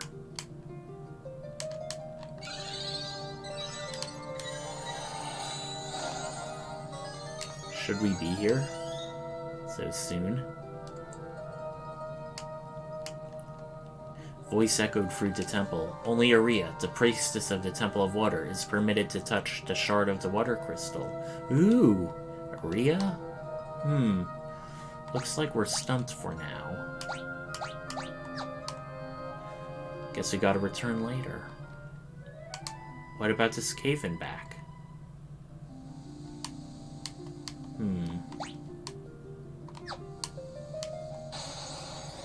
Oh, I guess there is life. But, ew, it's creepy, tentacly things. Oh boy, and they hit hard. Or at least they just hit my feet hard.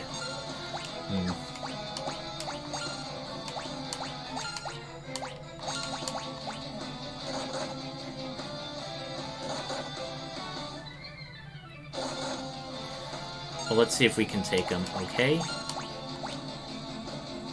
Half our party is, paralyzed. That's not a good sign. Okay, see? Our knight just auto-guarded Andy. Alright. Black Mage is cleaning house.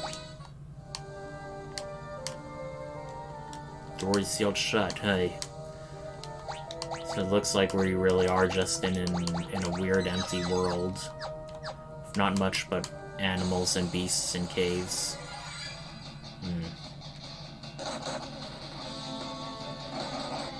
A bit of a sorrowful feeling, like something precious was lost.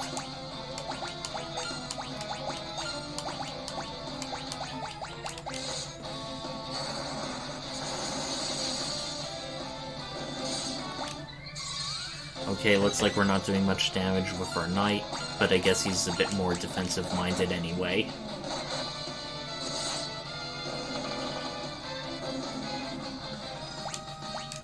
Okay, at least our mages are holding the fort. Well, I guess there's not much elsewhere to go.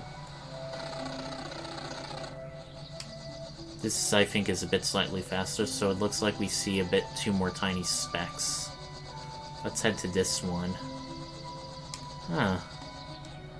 A weird upraise of crystal tower thing? Huh.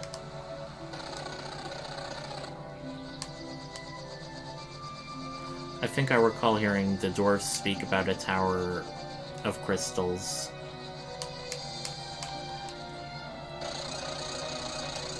Might be that. Well, wreck ship. This once again is another area which has missable content. Like once we are here, past a certain point, we cannot come back.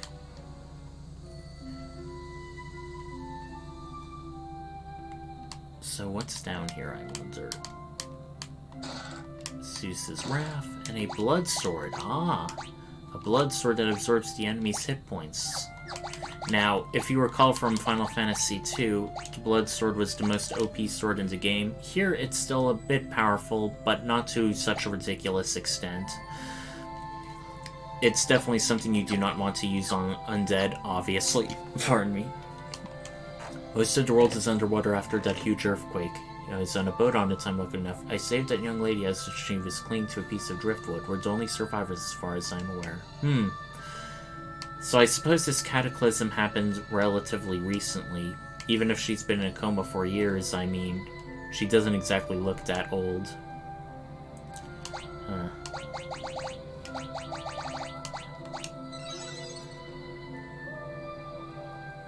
Where am I? Who are you? Oh, what is this power I feel within you? Is it light? It must be the warriors who are gifted with the powers of the crystal. Oh, thank goodness you are here. Maria, priestess of the water temple. What happened? We asked her. The earth's power caused that great tremor and buried the water crystal deep underground. Without the water crystal to protect them, the people were turned to stone and sent plummeting into the ocean's depths.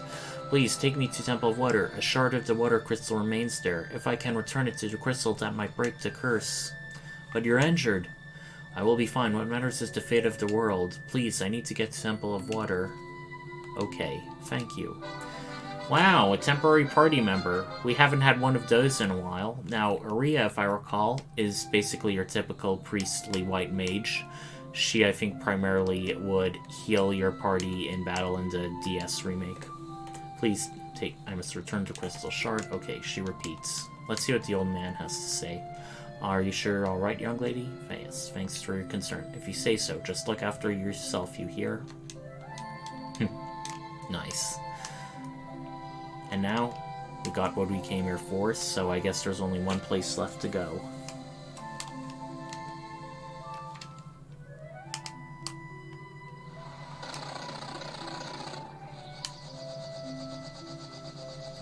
South. Back to the temple.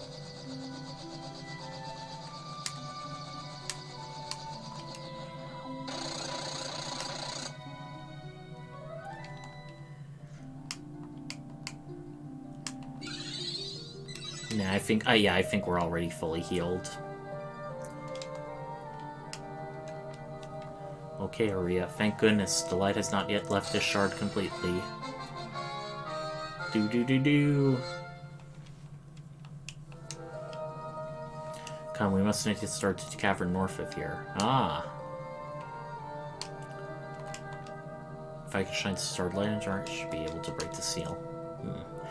Just trying to check out her dialogue. We don't exactly get her for the longest period of time, as is the fate of so many of our party members. Right, we're not ambushed this time, so... let's take them all on. Baby. That's what I like to see. Okay, one more light staff should do it. Or a physical attack from the thief, one or the other. Alright, do your stuff, Maria. This door is sealed to prevent outsiders. Yeah. Water Temple. I hope this isn't as dumb and confusing as Legend of Zelda's Water Temple. It seems a lot of water-themed levels in video games tend to be very infamously annoying for whatever reason. I think they even had it on TV tropes. It was called Down the Drain. Okay, looks like there's not really much in this Cave of Tides. But I may want to double check.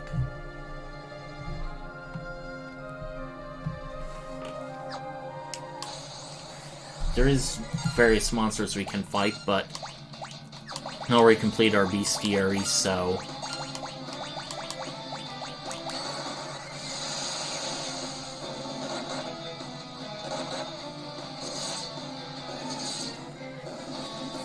Alright, the blood sword. You saw it restored a bit of our hit points. It now has a much more saner damaged HP conversion than in Final Fantasy II, which did 1/16 of an enemy per hit. And by hit, I don't mean like per turn you attack, as in hit. Like, if you hit 8 times, you'll be taking off half an enemy's hit points. Yeah, it was pretty OP in Final Fantasy II. Glad to see that they learned fast from that. Right, we're not being paralyzed so far.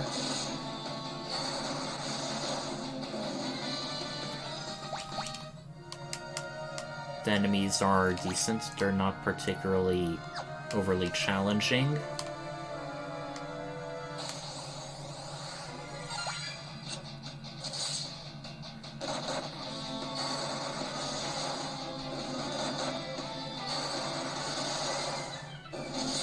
Yeah, that was one other weakness of the Thief class, particularly this early in the game. Lack of good armor. Fortunately, we will be getting stronger stuff for the Thief soon, but for now, not as much. This cave has a bit of a lack of treasure and loops around quite a bit, so it does have a bit of false leads. Imagine if we didn't have a convenient map to just look at everything ahead of time.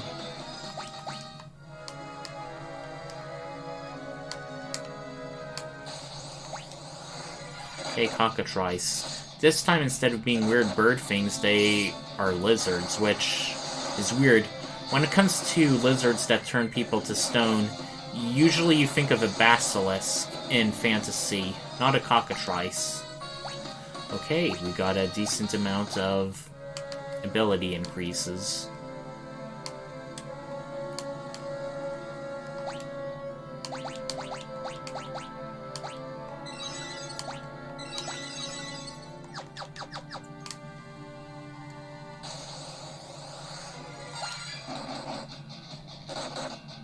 Oh no, our white mage is stoned.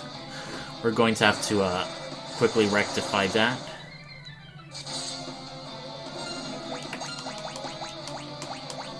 Unfortunately, we have plenty of magic items that can do that. Ah, dang.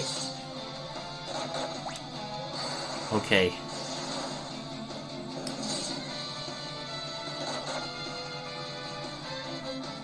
Ah! If it's auto battle, shouldn't you just have used a gold needle on who needs it, rather than just random? That's one thing I don't like about the auto battle in this game. Alright, we're back and good as new. I think our black mage now has like the highest job level, 51, and our white mage is 58. Okay, yeah. It isn't exactly hard to grind job levels in this game.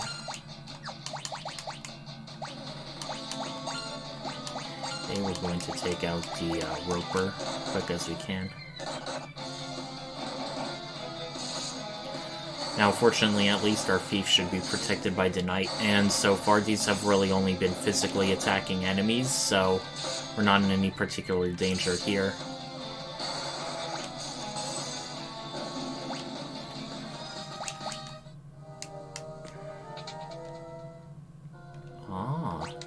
Our third crystal, and so soon after the fire crystal. Feels like we're really making progress in this game.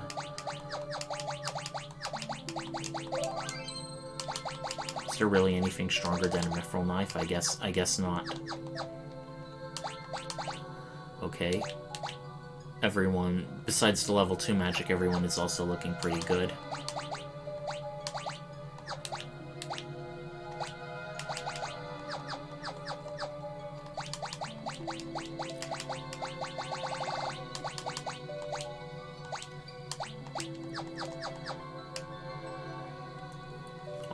Let's go get our another set of jobs. Crystal of Water, may you regain your light. Aria returns a faintly gleaming shard to the crystal.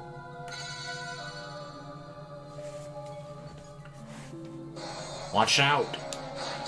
Ah! Aria, Glitz. Aria, no. Dang it. You do not lack for luck, it seems that Cursed Arrow was meant for you. Kraken tests by Master Xande himself to ensure that this crystal never regains its former light. Ah, Xande again. We heard the Medusa back in the Tower of Owen mention this person. Will not leave here alive. And despite looking like a human-sized cloak figure, the Kraken is a gross-looking tentacly thing that isn't as big as I'd associate the Kraken of myth to be. Well, let's see this thing's weaknesses for what it's worth, although ahead of time I'm just going to say it's Fundara. Once again, it hits heavy with some ice-themed stuff. Vulnerable to lightning, yeah. Hopefully our Salaman sword should do, kind of. I don't think there's anything more to steal from it, but just in case. Looks like there is. We just need to weaken it up, or our thief needs to be a higher level, one or the other.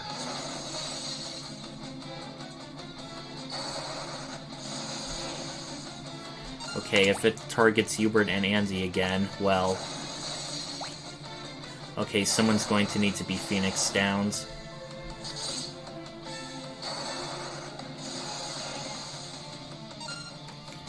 Alrighty.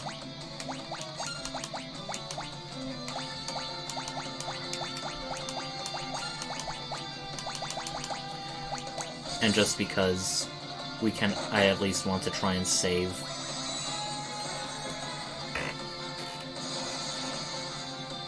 Okay, that still did a decent amount. Let's do one more for the road. And Kira on our entire party, because she can use it too. And so our thief can at least do some damage. Ah, damn it! That is annoying. That is very annoying.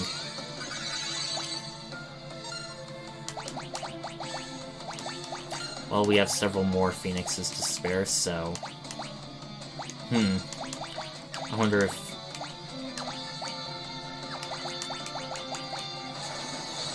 using Silence will be worth it. It's a very heavily magical enemy.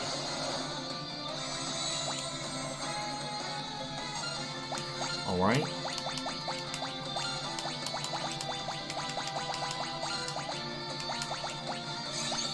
Right, immediately. High pushing ourselves. Okay, everyone except maybe the Black Mage should not be one-shotted. Although the Black Mage should have a high magical defense. Okay. I forgot to take the auto battle off, but we're not really lacking in,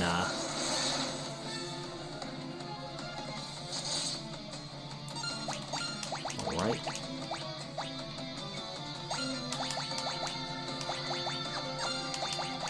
No, I wanna...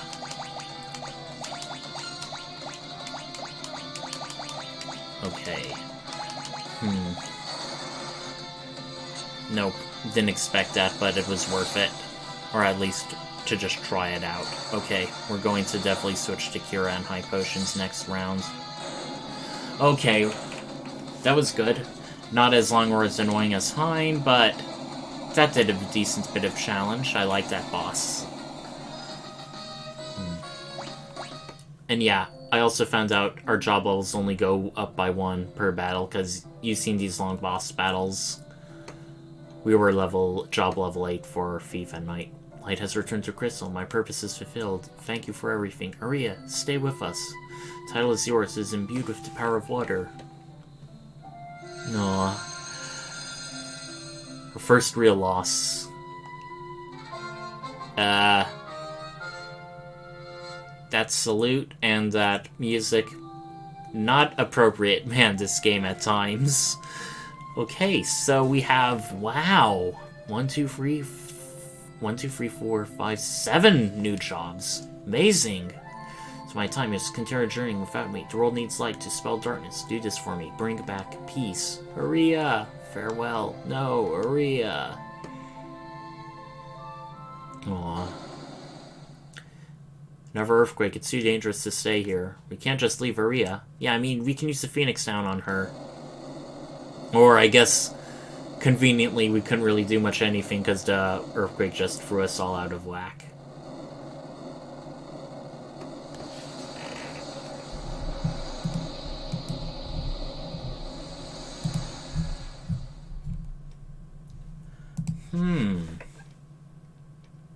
What is this, I wonder? Where are we? Oh, you're finally awake. 3 days is a long time to sleep. You don't say. Where are we? This is Amr, the town of water. My grandpa found you all collapsed in the ruins of the temple. We've been out for 3 days. Looks like the old world has returned. Sorry for imposing our hospitality, miss. Thanks for everything. Don't thank me, thank Grandpa. Aww. If we were sleeping for 3 days, we should definitely be fully restored. What can I do for you? Good to see you up and about. Also, that ends well, eh? Very cozy and rustic music, too. I like that. Seems like no one remembers the earthquake, or that they turned to stone. tell you about that finally enchanted ship. It was Golder, Detsu. What? We haven't even heard about that yet, but thanks for the info, I guess. Legend staked 4 years from the world of darkness came and fractured live crystal. Golder thought that you might be those warriors. He wasn't taking attention to ground your ship here. I'm sure this is all just a misunderstanding. I bet I can predict our next dungeon. A pair of leather-grass shoes will get you over about. Didn't that central gold Delilah have a few pairs? Ah. Gold is not to trifle with. Well, let's practice our piano skills. Ooh. Finally, we're good. Even the bartender's joining in.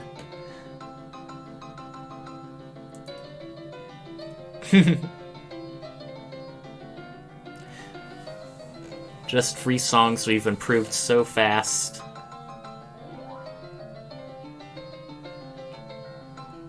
Da da da da. Da da do do do do. Guess we gotta have something upbeat after the recent sadness we've been experiencing. Makes for a nice change of pace. Now, I think that's the last piano in the game, unfortunately. I'm really sorry to report that, but...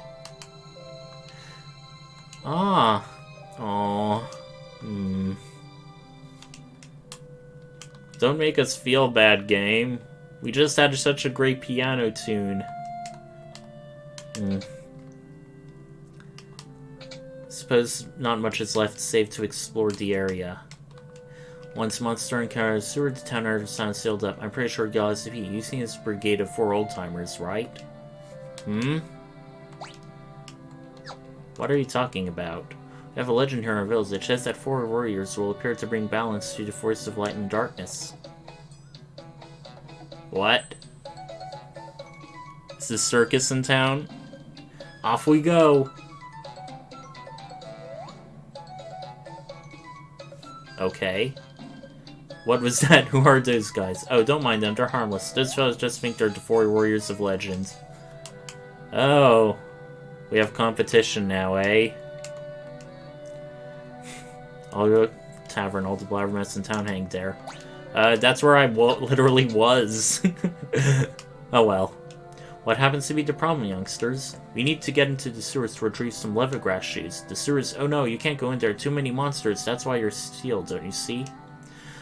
Look, we're on a mission. We need to find a found crystal. This is important. Did you say crystals? So you 4 are the real warriors of legend. Uh-oh. Are these guys stalking us?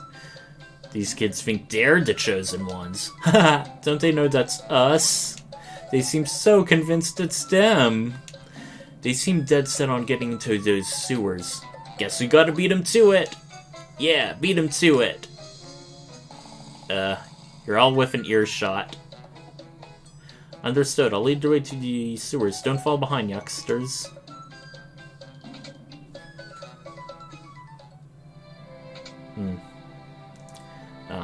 Guess it's an automatic cutscene. Where's that keyhole? Ah, clunk. There you go. Follow the door right down and you'll find sewer entrance. Don't get in over your heads, you hear? Okay. So right before we go down here, there is some places we want to go. While we may be tempted to check out the weapon and armor shop, there are some things, even right in this very town, that we can find here that we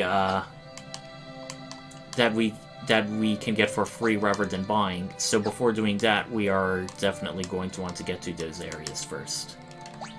So I think the first should be up here. Okay, Geishel greens.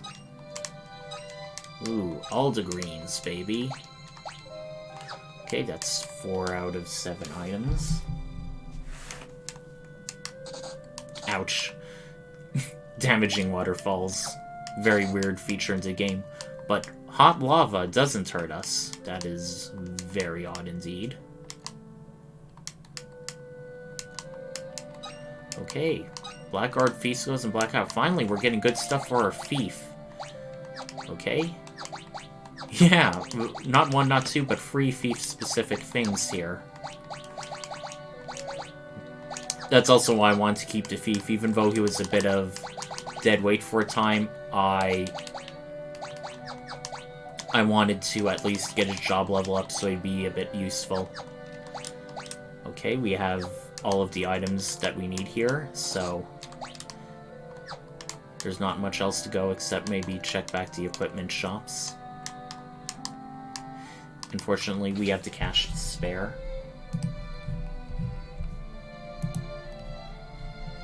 Hold on while I consult my thing.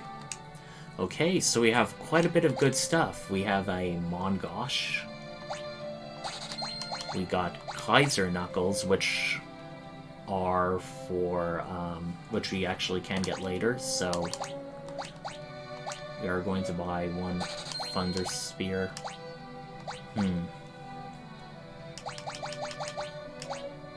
We just got a Mongosh. And maybe if we dual wield it.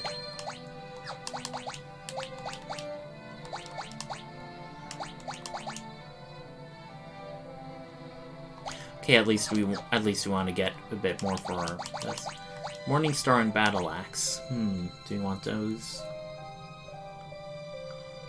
Well, before we go any further, after we buy some stuff from here, we now have thing that awakens hidden powers. See, we have thief gloves already and the black cow, so all we really need is a black belt GI and a chakra band. And possibly Viking mail and Viking helm. Should we? Well, here's the thing. Let me show off the new jobs that we just got, and we got a lot of them. There's a Geomancer. Geomancers are sort of like the mage equivalent class. However, the type of magic they cast depends on the terrain you're in. And based on that terrain, it can do various random effects. The Dragoon is sort of like your knightly type. They can jump into the air and land on an enemy after a few turns for additional damage. The Viking is a bit interesting. It's a tank, and it has an ability where it can draw the attacks of enemies to attack them and not others. They're pretty slow but defensive-minded. But honestly, I prefer the knight because because unlike the Viking, whose draw fire can fail at times, the knight's guaranteed to protect. The black belt is pretty much the monk, but it's like the monk, but better in every way. The dark knight is interesting. It can equip some swords and some katanas and boomerangs, but right now it has a very specific equipment set, so it would be a bit suboptimal to use them. They basically have like a darkness-focused special attack that I think deals damage to all enemies, although I can't recall at the moment. And then there's the Evoker. They are basically like a summoner class where they can summon certain monsters. However, as we don't have any summon magic at the moment, there's not much we can do with them. The Bard is basically that. A Bard sings music, helps buff your party, but they aren't really that much good. So, right now, while we do have a Thief class, which is a bit good, and we also have a Knight, we still, basically the Black Mage and White Mage are still reigning king, and since we just recently got new classes, I want to stick with those for a while, so we won't be doing any of the new Water Crystal jobs just yet. For now, let's go into the sewers.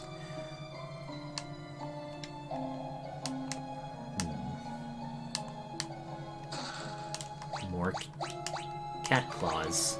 See, we didn't need to buy them. They would be for our black belt.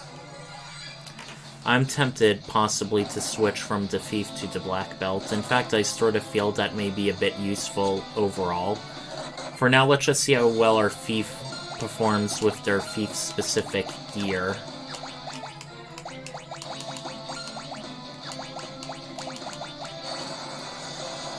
Right, doing quite a bit of damage. Okay, we whiffed at that time. Oh, wow! That's an awful lot.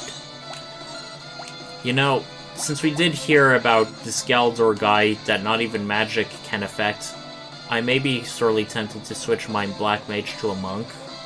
But since it's usually better or more cost efficient to switch from one magic class to another, I may almost be tempted to try being a Geomancer instead. In the meantime, we should just take out the rest of these enemies easily enough.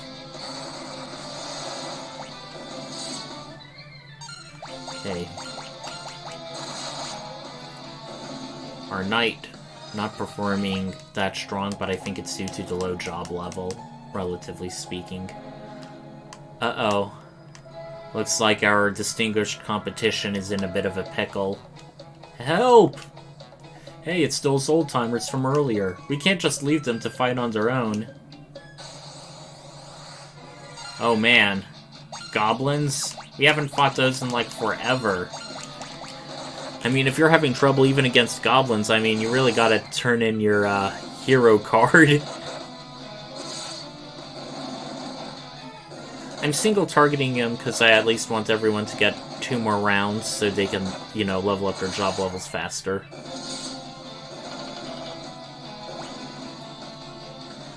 See? We would have been goners without your help. We owe you one. I guess this proves that we're not the legendary heroes after all. Such a shame. Oh well, you win some, you lose some. Haha! And now we can just talk with them here.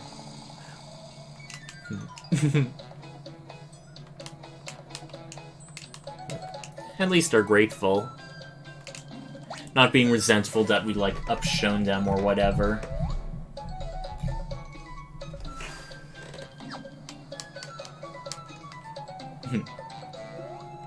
And for a while their music continued, and there's another secret area we can go into. Ah, not any regular ropers, but stropers!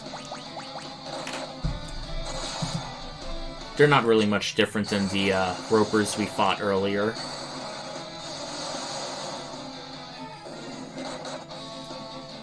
Alright. A flurry of attacks should take him out. Told you so. The main gosh, oh, we already bought one of those. Oh well. Forian Hammer. Cast from Dara when used in battle. Only a Viking can use it.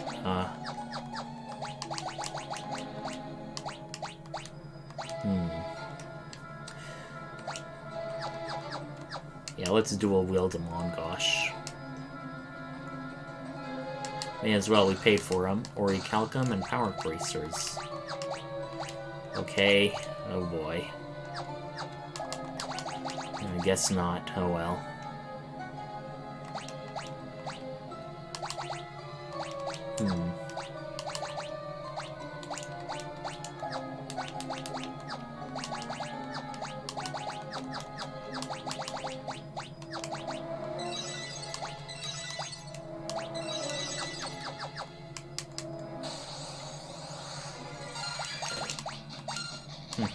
Let's see their comparative damages.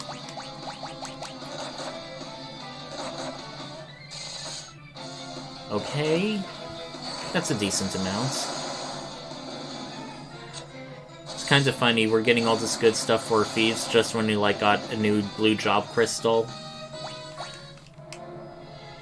But then again, it was pretty soon after the fire crystal, so... Okay.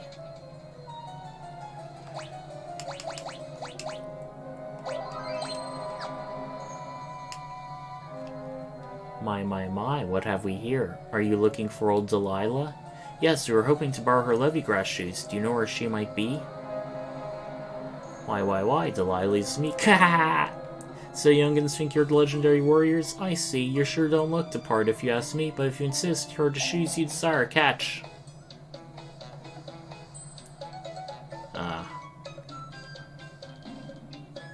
Guess even though... Watch out. We saved their hides, they save ours, and... That's nice. How could you tell? Just a hunch. Nah, I'm just joshing. Lila, stop. These youngsters are telling the truth. I'll vouch for them. On my word, I took you for liars. My mistake.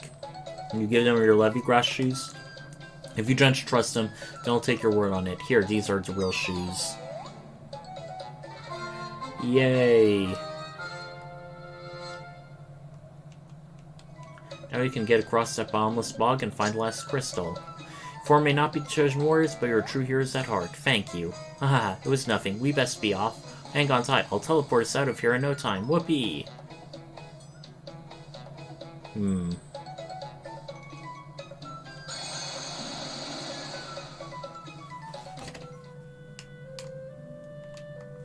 really thought I used teleport skin? No. That was just an otter shroom. Never lose that determination you show in your sewers. At least they're nice people.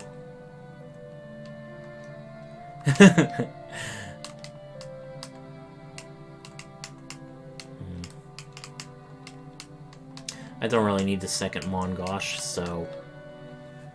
Now, there is one other thing. Even though we got the lovely grass shoes early, if you do try to go to the swamp, you do get a non-standard game over if you try crossing it without the levy grass shoes, so... While I may not show it immediately, I conveniently did a save. So let's see what happens if we try to just go there normally.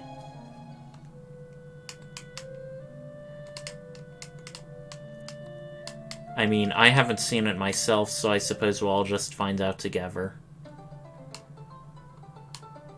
At least we still have our canoe. Sorry, we don't wanna...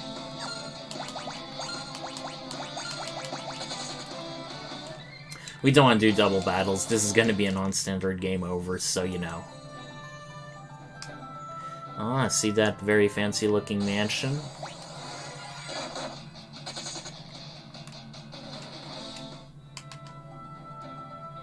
Alright, this is the impassable swamp.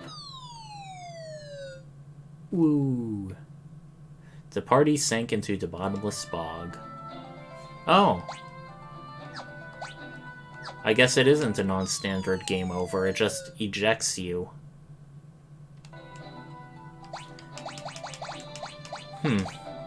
That's kind of funny. Guess they're being easy on us in this game, in the Pixel Remaster.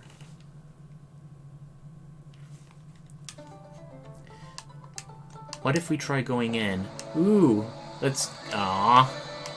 We have a giant-ass chain. Okay, so, since we definitely want a white mage in our party at least...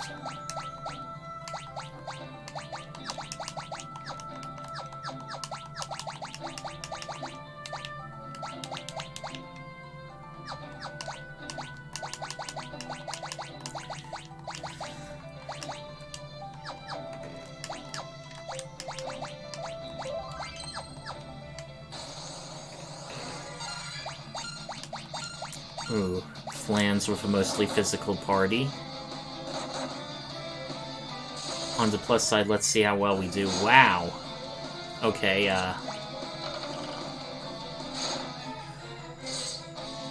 Flans aren't as physically defensive as they were in Final Fantasy II. You pretty much had to rely on magic to do any damage at all to Flans. On the other hand, bad breath. Oof. They just give us every status condition in the book.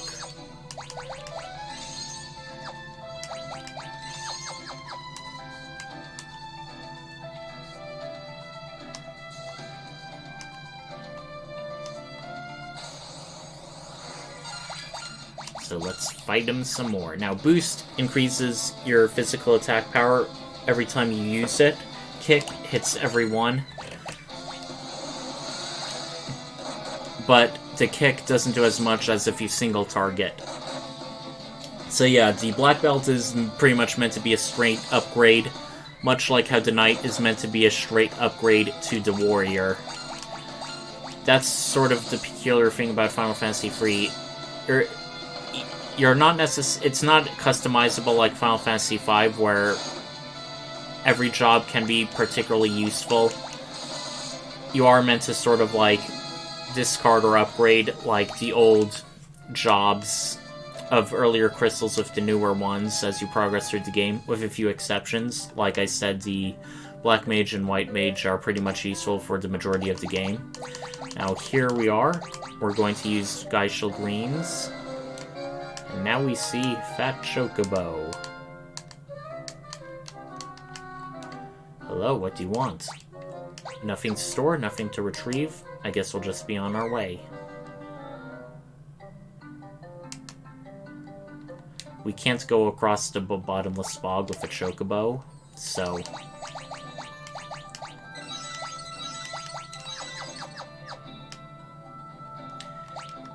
And now we have our next area to go. Galdor's Manor. Ooh, very shiny and very golden. Quite a bit of chests to get around the area. Door is locked, but fortunately we have a thief in our party. Uh-oh. Oh boy. This is giving me deja vu. Are these like the trapped rooms of Final Fantasy II? Yeah. Feel they are. At least in this one they are, thankfully and blissfully rare. Okay, we're doing an awful lot of damage.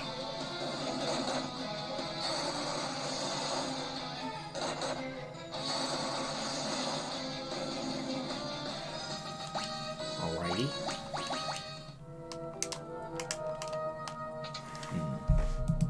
So, where exactly do we go? Well, let's try heading all the way north, up the stairs. I really love how massively upgraded our thief got, just from the equipment alone.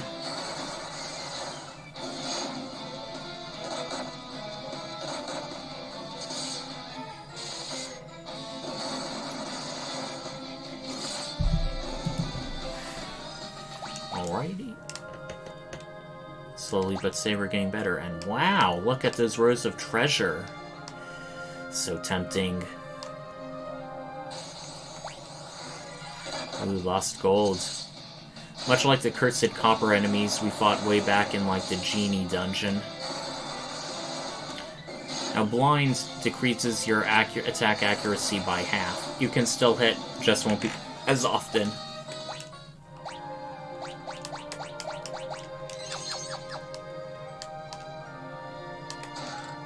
Golden sword, golden sword. Looks like nothing but golden swords.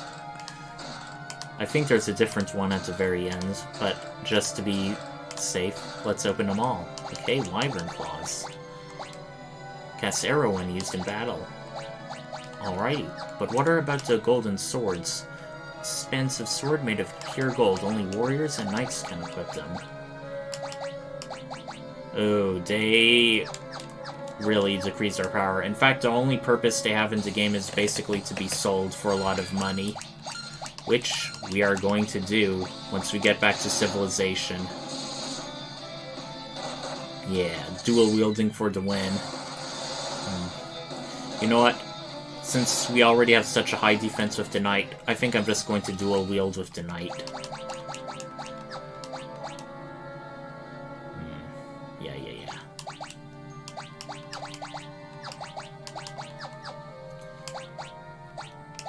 Okay. It switched to dominant hands. So I guess the only place to go will be in probably one of those hidden rooms.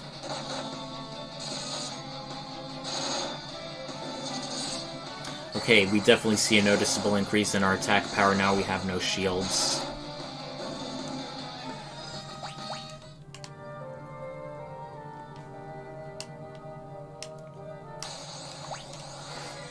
Oh no. We're being back attacked.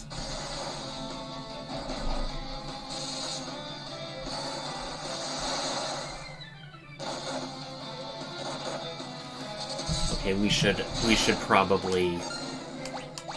You know what? We can take them. There's just one more. Yep. Called it. And I think it's this one. Ah. Secret passageway. Clever. I like that. So where do we go from here? Well, just follow the cracks.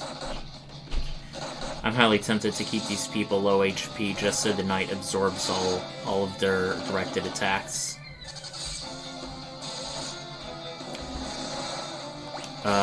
No, that's not good.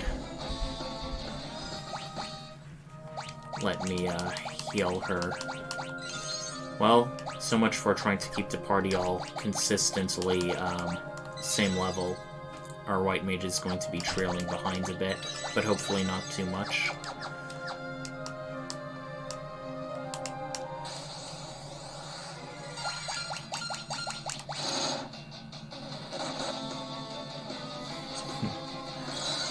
Oh no.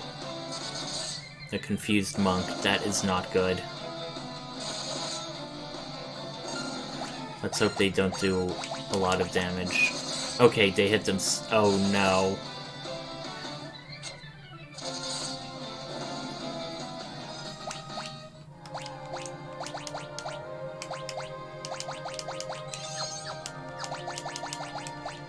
Okay, let's cure them for the trials that are to come. And once again, this very recognizable boss room. And what's that? Another crystal? So soon? Something doesn't feel right here. You think I'm going to give up my crystal over my dead body? We would also like our ship back, but, you know, one thing at a time. Alright, we're fighting Goldor. And if you recall, he's probably... We heard magic doesn't do a scratch on him, so thankfully our only mage is going to be our white one. Okay, no weaknesses. Guess we'll just wail on him physically.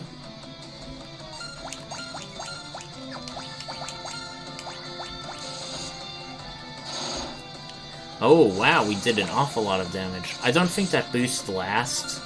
I think it's something that has to be reapplied, but just in case, we'll attack again. Let's also see what happens if we actually do try to do magic. Okay, yeah, boost is like one time only. Yep, their magic defense is so high it pretty much renders it. Pretty much renders magic useless.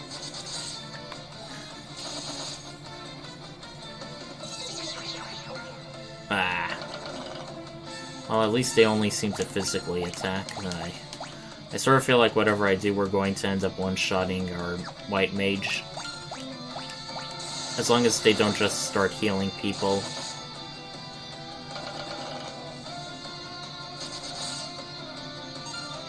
Okay, she's back to normal, thankfully.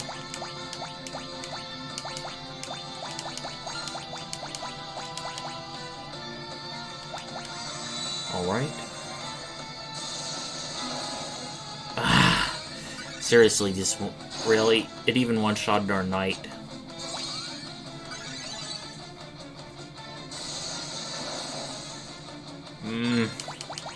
This is not good to see. Not good at all. Okay. Let's just hope there's at least a temporary break in these Fundagas. Because this is getting relentless.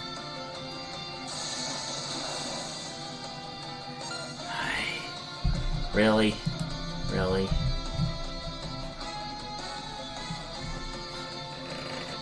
Okay. I think this is going to be another case of a damage rush.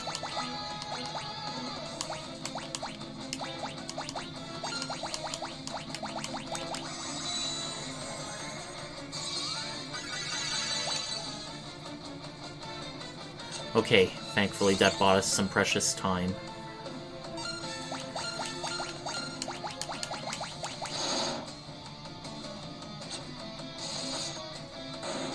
Okay, good, first try. Very happy about that.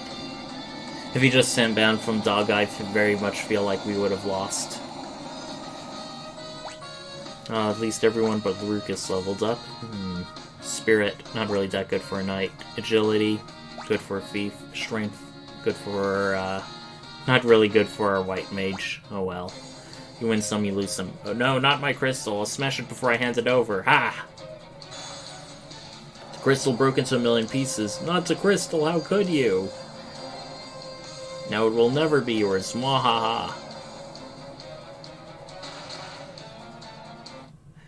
He dropped the key to unlock the chains around the ship, but as soon as he grasped it, it disappeared. Well, how do we know if the curse is lifted? If the key disappeared, couldn't that as easily be an illusion? Our ship is unchained, but the crystal is gone. What do we do now? I do like how it doesn't really matter the individual party members. All these lines are interchangeable. Well, we just have enough magic to teleport us out of here.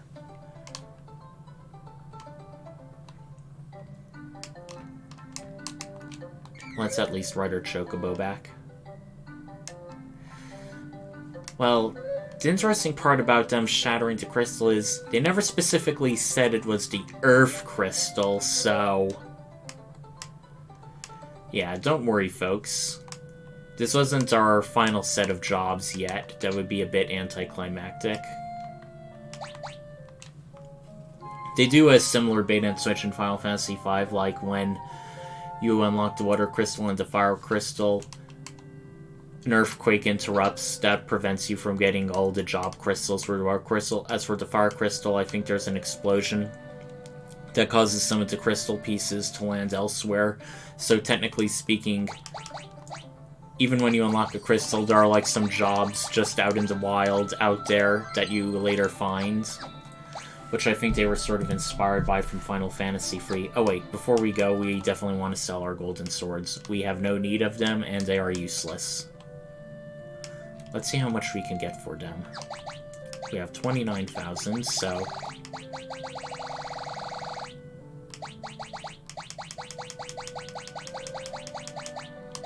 2,000 each.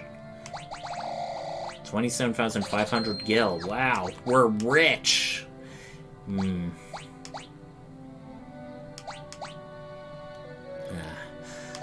If I ever need to, I'll just come back and buy the stuff, but for now, I don't really have as much need for the Bard and Viking stuff. Yay, we're free! Once again, there's more familiar and by now easily killable enemies.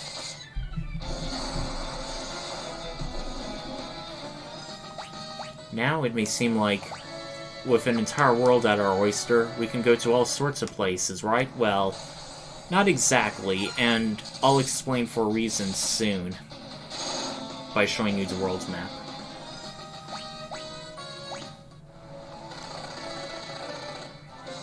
If we see the world map, you may notice that huge sections of the world are just covered in mountains, which our airship cannot go through. If you see near the northeast, there's like this maze of like patches of green within the mountains.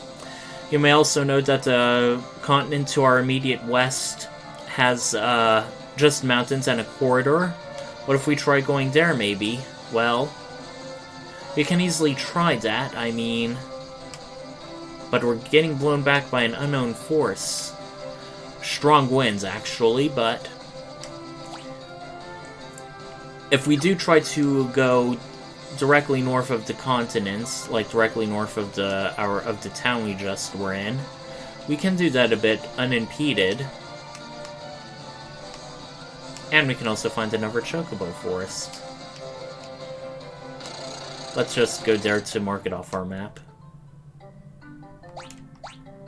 Yeah, like so many others, it doesn't have anything else in there.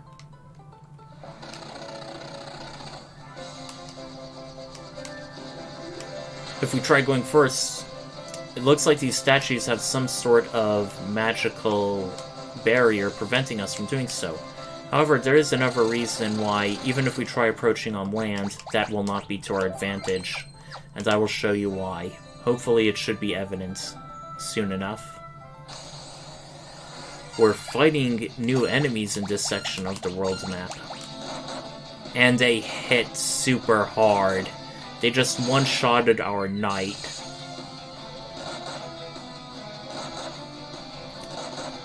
Yeah. So not only can we not go through, there are these super strong enemies that'll just wipe the floor with us. So, we aren't exactly as free as we should be. And let's see if I can see it from here.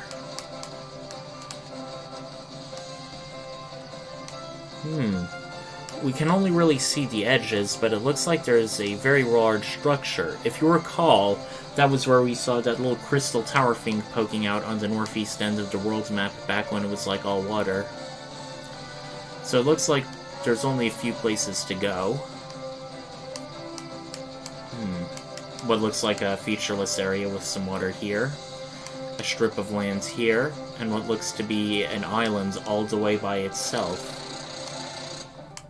There's not really any notable marks or features on this island. Really nothing but random encounters, where we fight Helgarus! Hopefully they're not going to wipe the floor with our party. That's good. They're easily doable.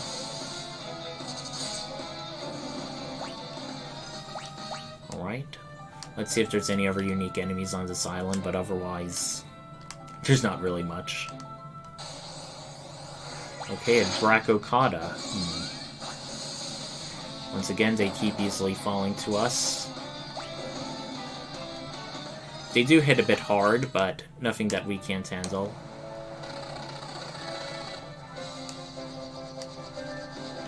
So there's a bunch of small islands sort of in the relative center of the world map. Let's see what the dealio is with them.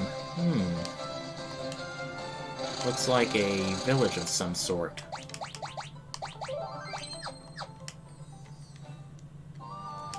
Duster. The Dal continent is outside, but good luck getting there. The high winds blow away anything that gets too close. Greetings, my child. Have you heard dark blade forged on black and night stuff? Well, I'm on quest to find it. Why, geomancy can be very difficult to master, but if your new nature's fickleness to your advantage, you can deal a lot of damage. Geomancers use nature itself as a weapon. And they're dressed like geomancers too, and these people are dressed like bards. Slumbering shadow beneath the lake bides his time for the day he awakes, and the chains of darkness he shall break. Lord of the deep, Leviathan! Long ago there were men who sought power, but that light would the world soon devour. When the strength overflowed, nothing could make it slow, so the mortals on earth could but cower. But 4 heroes of darkness did come, to banish the light that had strung the realm to its limit. Now the light is diminished, and to darkness the world will succumb. Sorry, folks, I'm not exactly a natural singer. Well, these are a bit of foreshadowing. They're talking about Leviathan, Odin, Warriors of Darkness. Here is a song for an item or thing that brings into one's pocket fair fortune. Did we just learn a new song? Probably. Well, just to quickly check, let's see what happens if we decide to be a bard.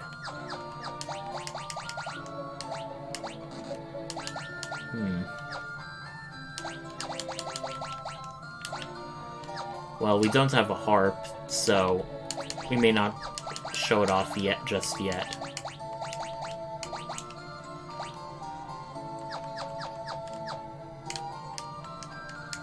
Let's at least talk to this fellow and back. We got some earthen drums. Lord Bahamut, greatest dragon of all, awaits a warrior great or small. Such a hero should bring his fall. His power would be... Well, we did meet Bahamut earlier, but we had to run away because they were so powerful. Okay, looks like there's one other item around somewhere around here. Where could it be, I wonder?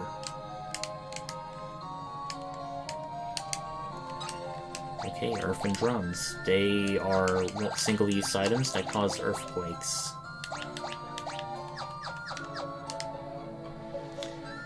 Well, I've heard many sail tones of Soronia's high-speed airship. Well, at the very least, let's go in here and see what we can buy.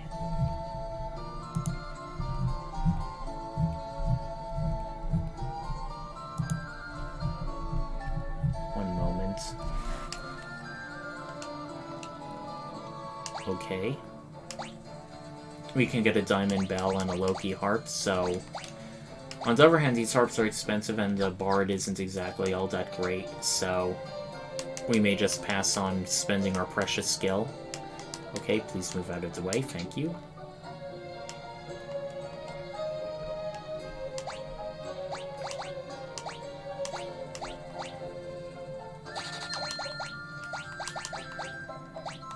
And if need be, in case we really do feel like being a bard, I suppose we can go back here.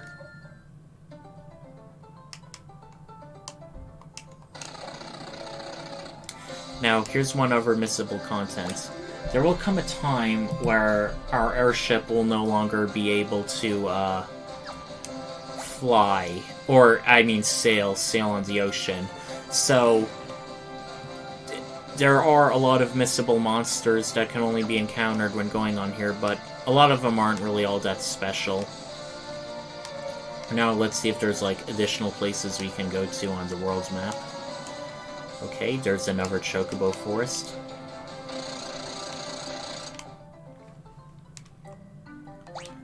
Yeah, a lot of these chocobo woods have like 0 items or stuff, but I still like to be just for completionist's sake. And you may see there, in this mountainous area, there's just a bunch of places.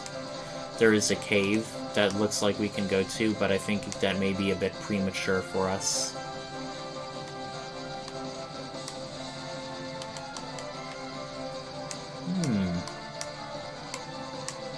An area blocked off by a waterfall.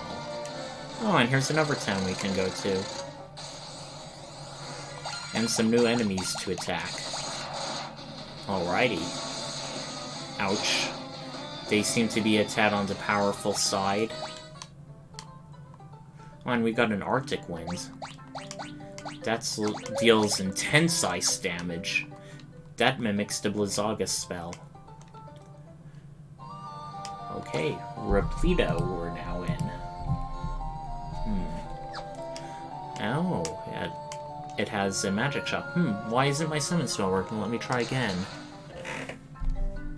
You summoned a chocobo. Whoa. Oh, and we see someone hiding in the woods. So it seems a lot of these towns we're meeting seem to all be themed about its inhabitants are related to one of the recent jobs classes we got. Bahamut and Leviathan no longer inhabit these lands. Noah sealed them on the floating continent. There was once a great and powerful mage named Noah who lived on the Dal continent, but he's no longer with us.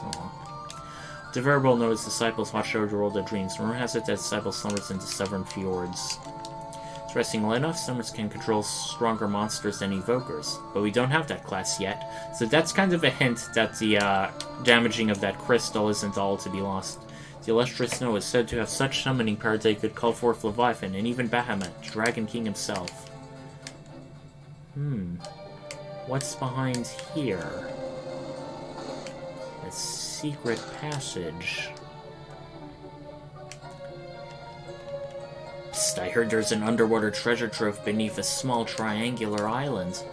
Thanks for the tip. Now, let's go and meet this Golgan, who seems to be all by themselves. I am a Golgan. In ancient times, the power of light flooded the world, a cataclysmic event we called the Wrath of Light. Now, the same thing is happening with the power of darkness. Something must be summoning it, what it is, though, I cannot say. All I know is that which once brought balance to the world has thrown into chaos. If either life or dark were to envelop the other, neither would survive. Kind of puts a downer on the whole, oh, we're fighting for the sake of the light, when it's like, the light was also like this horrific, destructive force that brought misery, and it's like, we're just here to preserve the balance. Alright, we have all but 1 items in Dester. Where could that item be? The great mage Noah could command magic like no one alive today can even hope. Your shift doesn't work against summoning magic, even damage is weakness. Well, we already killed Heinz, so that's probably a sign there may be something else. Hold on while I look. Okay, there it is. It's hidden in the tree. Another turtle shell. So, there's really only one place we can shop here right now. Wow. Nothing but summon magic. So the thing about summon magic in this game is that when you cast the summon spell, it has one of 2 effects. Like the chocobo can attack, or it can cause you to run from battle. While in some cases, it's usually like offense, offensive attack, and then it's either a defensive status effect or other.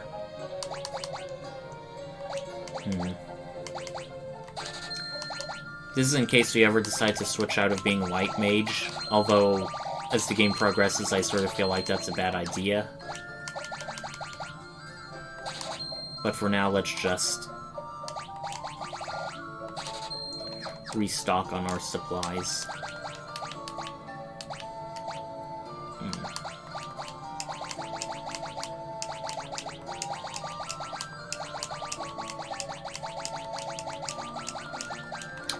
Sorry if I'm not showing off every single job class.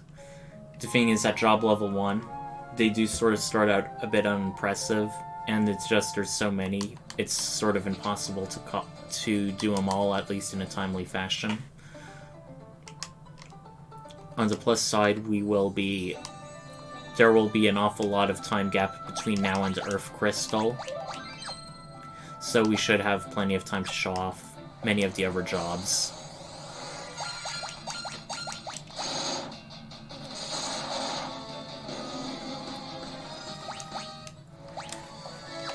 So, for now, we really only have one more area to go. You may look and see there's a peculiar thing on the northeastern side of the northwest continent. Wow! Very impressive. Looks like an entire nation just sealed up by a wall. Sort of like Ba Sing Se from Avatar, or the world in Attack on Titan. I mean, there's not much else to go. Why don't we try approaching from the front gates? I mean, there is a gate and all. Well, it's closed, so it's probably a well-fortified nation.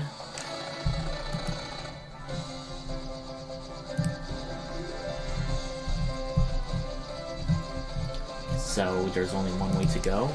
But before we do, just want to make sure we have all the treasures that we could potentially found. Oh no. We're being shot at. I mean, an entire walled country. I'm sure they built a wall for a reason. It's because they don't want any visitors. Erg. Castle Saronia. Where the heck are we? What's going on? Looks like a war.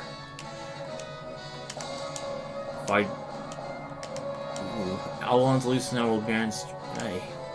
Looks like everyone is being forced to fight a war, but they're not really into it, so there's just this really tense and uncomfortable stalemate. What makes you think you outstars can just waltz into castle grounds? Get out. By order of the king, no one is allowed in or out of Saronia Castle. Did we just stumble into a civil war? Things we get into. Now, this section of the world map is peculiar. When you're walking on this section of land, there's no random encounters. But there are random encounters if you decide to go into the forests. It's mostly new things like these sandworms. All really gross and disgusting looking.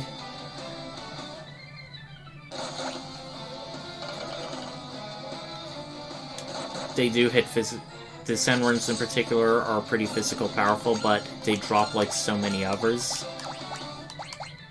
So we shouldn't be in any real danger.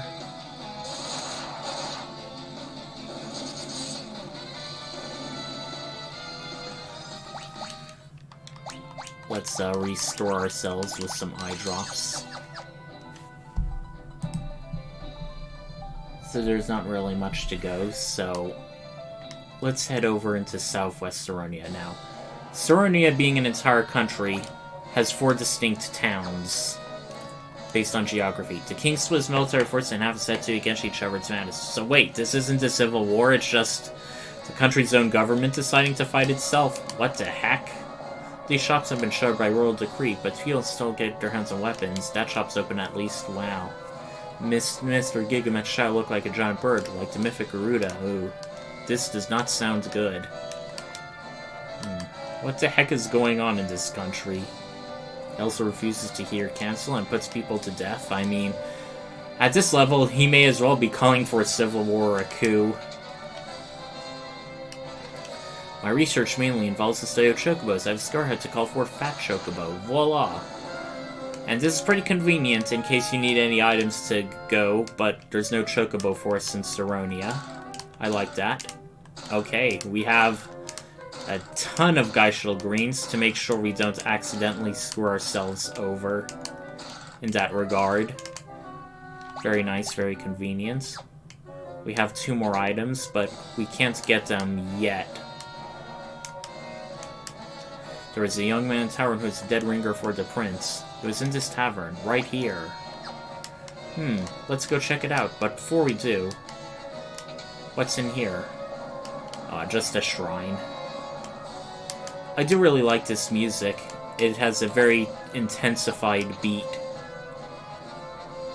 Get a load of this brat. He thinks he's the prince of the kingdom. What a laugh. Haha! Ooh. I think we've heard this music before. Hey there, little prince, what's the matter? Cat got your tongue? Big words coming from guys all in blue Mario-style overalls and pink mohawks. Yeah, Delara Prince's buddies have shown up. Sick 'em, boys. Alrighty. Oh, they're not thugs, they're knights. Wow. How far this country has fallen. Alright, let's see what we can do.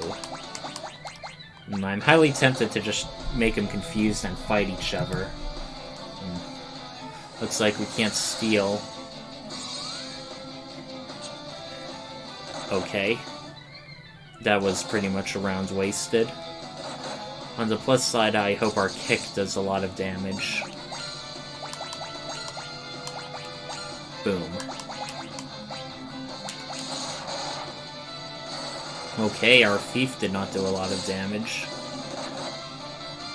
Okay, black belt. Show us your stuff. Okay. Yep. Dropped like a sack of potatoes. Ooch, oof, have mercy. I am Alice, son of King Goran, and here to defend Saronia. Thank you for coming tonight. What on earth happens? This is not easy to say, but my father has changed. He suddenly pitted our armed forces against each other. I tried to talk sense into him, but he could not be swayed. He sent me into exile. Realize you are but travelers to our land, but would you lend me your aid? I must return to Castle and reason with my father. Of course, Your Highness. Hello, Juntao. Welcome. Much like World War I at times.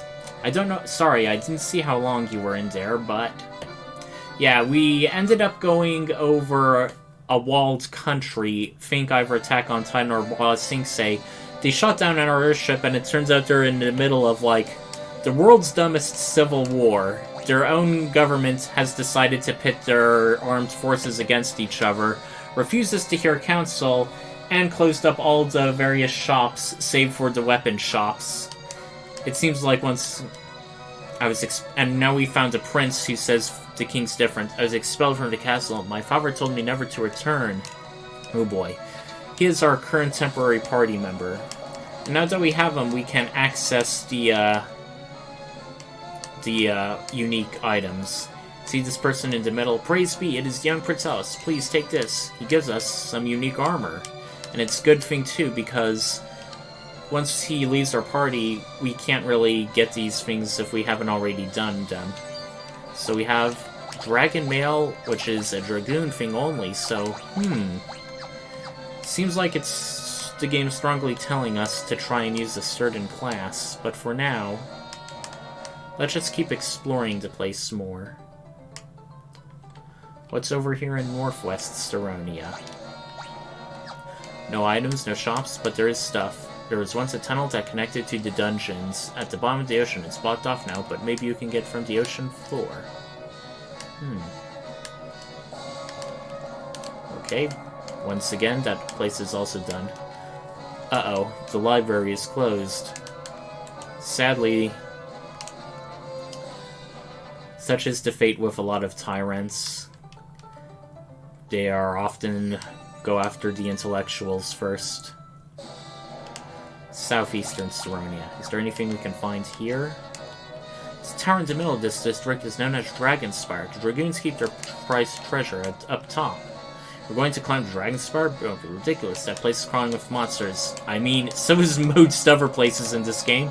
And we have a pair of chocobos and a bath who we don't really need, but I guess just in case you want to go around faster.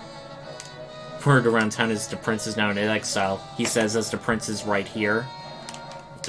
All of Saronia will be raised if the fighting continues. Only a dragoon can defeat the avian monster Garuda. That's what I heard. And we earlier heard that the king's shadow looked a lot like the mythical beast Garuda. This game really foreshadows its bosses a lot. No monsters so far. Okay. More Dragons-themed stuff. Ooh.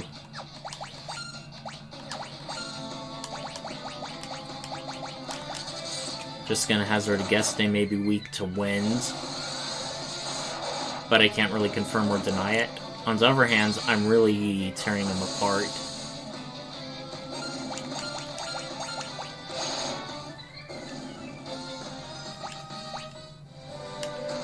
Dragon Helm, Dragon Mail... Okay, looks like we're getting multiple things. Okay, so what are these new things we got? Dragon Helm, a Dragoon-specific thing. Dragon Mail, also Dragoon-specific. Well, what about the Thunder Spears and the Wind Spear?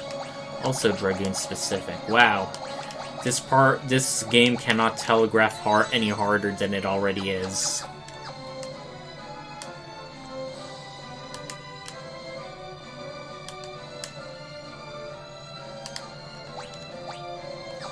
Well, we found all our stuff in Dragon Spire.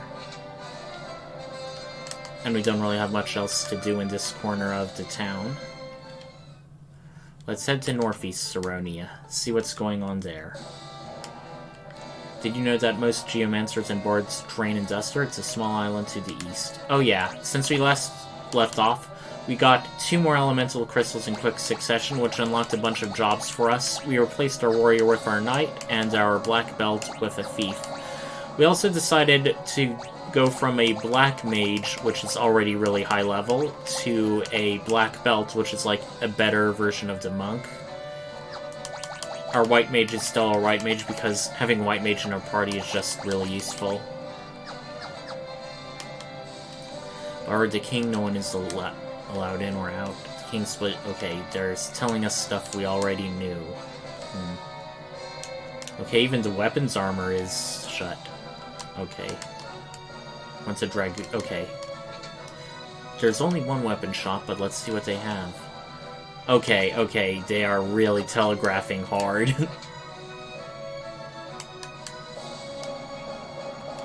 Can't believe my eyes, Mr. Gilgamesh. Okay, yeah, it's the exact same stuff in the other Saronia areas. So I guess there's really only one place we can really afford to go at the moment.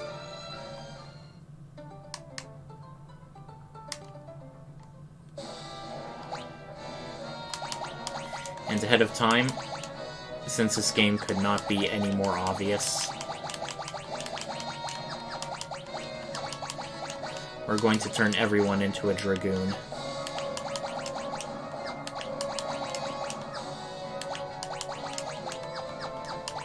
And we are going to optimize the hell out of ourselves.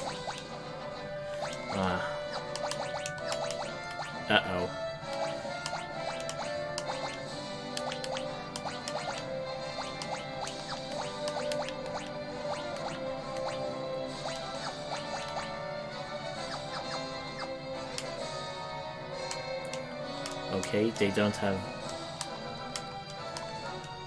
Okay, they don't have anything new to say.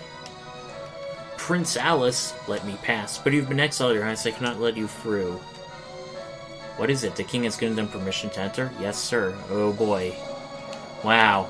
This is not a trap if I ever heard one. But fortunately, we came prepared.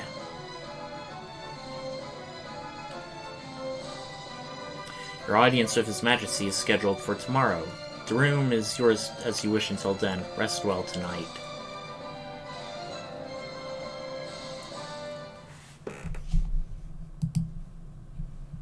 now, we wait. Am I disturbing you? No, your highness. I cannot sleep for worry. What could my father be thinking? Am I not his own flesh and blood? Does he not care for me? How could a father exile his own son? He must care for your highness. There's... Just so you know, the characters saying this are orphans, so they probably have a very romanticized view of what biological parents can be like, because there are a lot of alpha parents. There must be something else to this, perhaps. Tomorrow we can move to King and ask for an explanation. That does little to assuage my worry. Well said.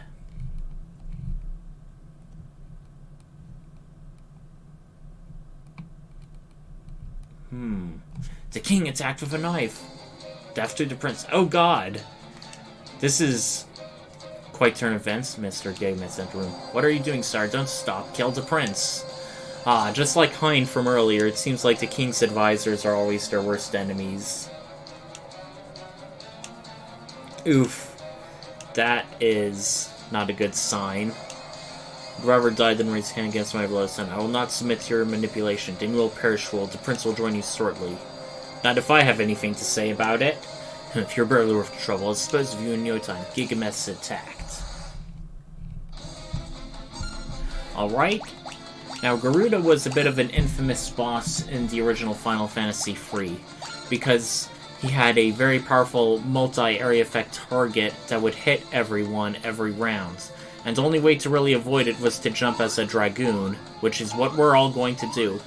I have heard that it is a bit weaker in this game, in the sense that there are some parties who managed to beat Garuda even if they didn't have Dragoons or jump, but since a lot of these bosses in the game have been reasonably challenging and difficult, I'm just going to do what's expected of us in the game and just all Dragoon. It is a bit counterintuitive because it's like, there's no other time in the game where your party needs a party of all Dragoons, much like how you don't really need to have a Scholar after fighting Hein back in the Living Tree. So, while this game does have some interesting tactics, they don't really come into play all that much. Alice, my son, I have been under the minister's control for so long. Father, it's not your... I do not deserve forgiveness, nor I expect. Just know that your return has saved me. My soul is now free from that torturous soul. Alice, please, you must take your rightful place on the throne, and bring Priestess Saronia once more. Oh no. I love you, my son.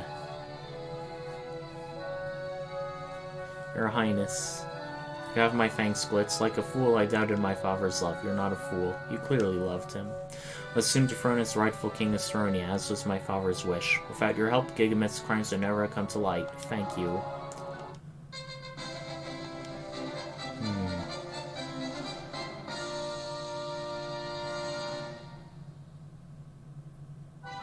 And now, we have our typical victory music.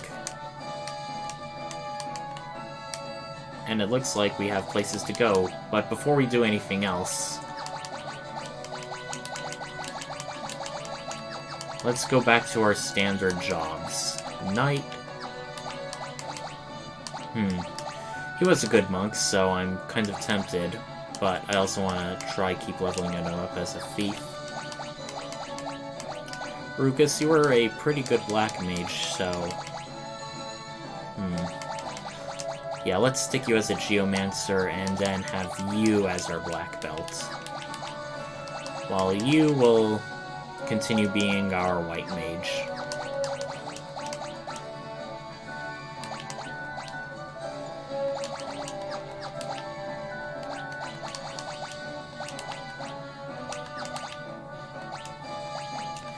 Oh, there's a certain bell we can get for the Geomancer.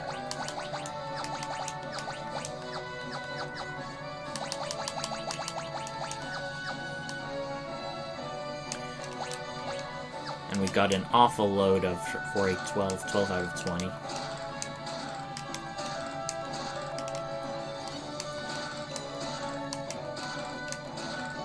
A lot of rusty mail. No party members can equip it now.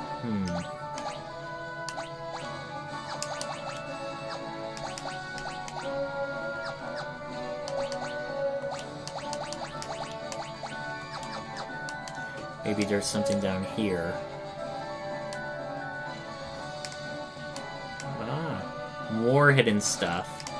Earthen Bell. Gaia Vest. Ah. Now we got stuff for our Viking, and we got stuff for our Geomancer. That's good.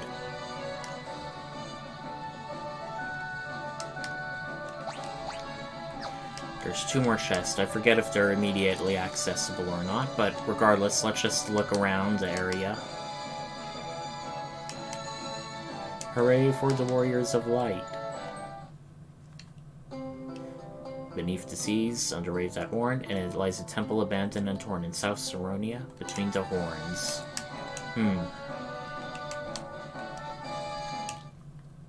A lot of these bards sort of telegraph things earlier. When we visited a town, they were singing about later summoned monsters we can meet. And we also learn about the loot of Noah. As my father wished, I will usher in a new era of peace in Saronia. No, not just Saronia, the whole world. Good luck with that, buddy. You're gonna have to, reduce or take away the autonomy of several other nations to do that. Saronia, world's police. I grant you free reign in my kingdom. Thank you very much. But then again, we already took 90% of the treasures in here, so that's offered a bit late. Okay, looks like everyone here is going to tell us the same thing. I'll let you in secret. Investigate the second wall to widen the mage's quarters to reveal a hidden room. Aw, thank you. Only one's powerful enough to cause calamity we're facing now are those 3 mages in Dalg. The Nautilus engine should be powerful enough to get you through. But we don't have an airship. You shot it down. Oh well. Well, we learned a bit more about the world. Ah, Xande, we heard earlier. We found several bad guys working on behalf of him, so that's a bit foreshadowing.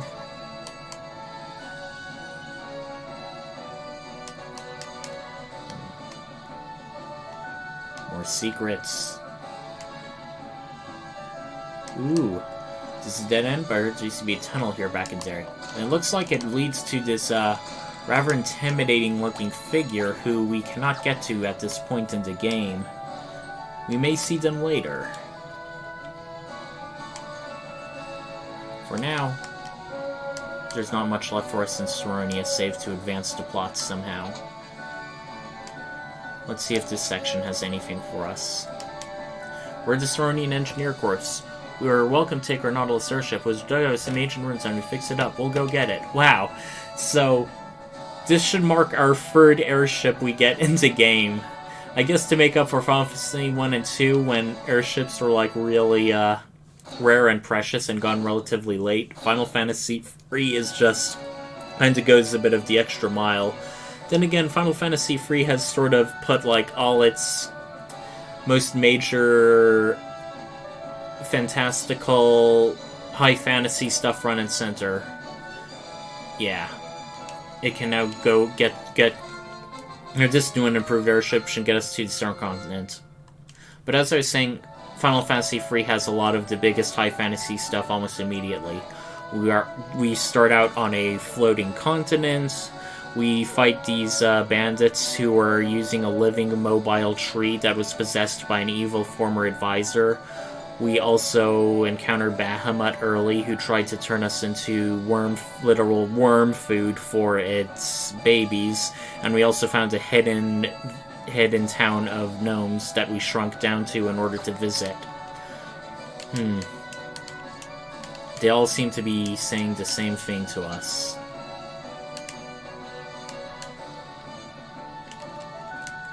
Hooray for the Warriors of Light. Well, there's a Nautilus airship, but before we do that, it turns out we did miss one thing. In fact, that is it. Now we can talk to people. Wait, let's see if they say anything new. They're really happy that we saved their country, but let's see if we can now buy anything new in the shops.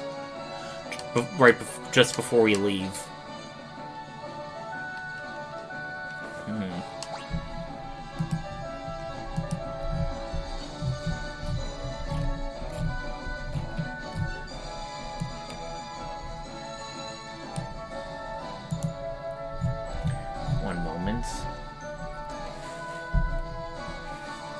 we want one rune staff. It is a bit expensive, but it's worth it.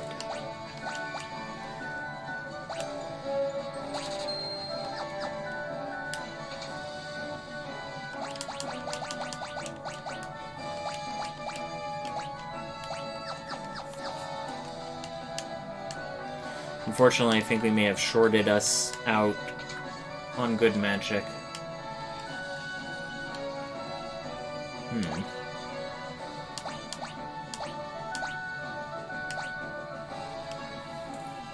I guess we may as...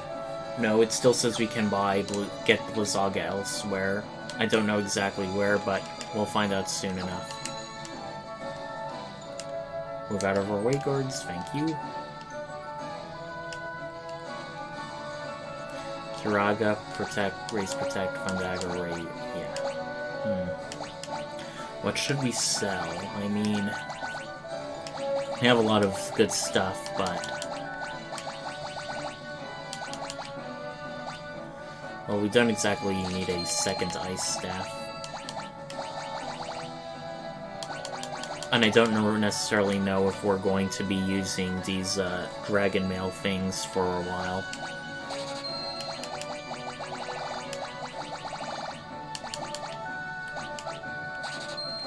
Yeah, I really need to do that whole 2 Dragoon thing in the game again.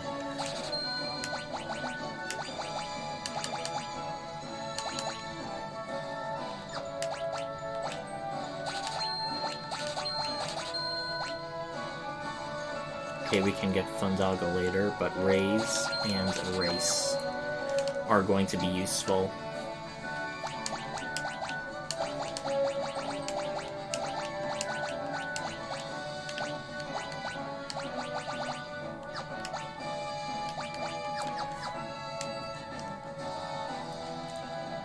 I don't like seeing the poor Geomancer crouching all like that, so we're gonna rest up at the end. I did notice that even though this game has like things like Phoenix Sound and others, and I realize I am coming a bit late to the party in saying this, but this game, unlike the other Final Fantasy Pixel remasters, does not sell Tents or Effers, so recharging your magic is more difficult between rests. The good news is, as long as you like stick to like certain party members being like in certain roles, like magical roles, this shouldn't be as much of a problem. Okay, please move out of... okay, I can go in through there. Okay, Scholar Hat, Scholar Robe, okay, we have all of that.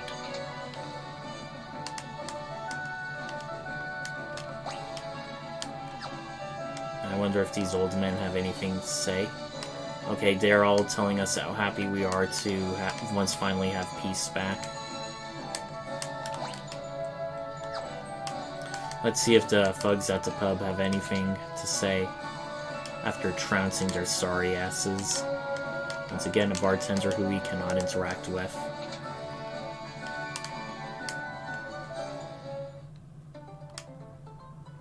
Okay, let's see what we got in the library.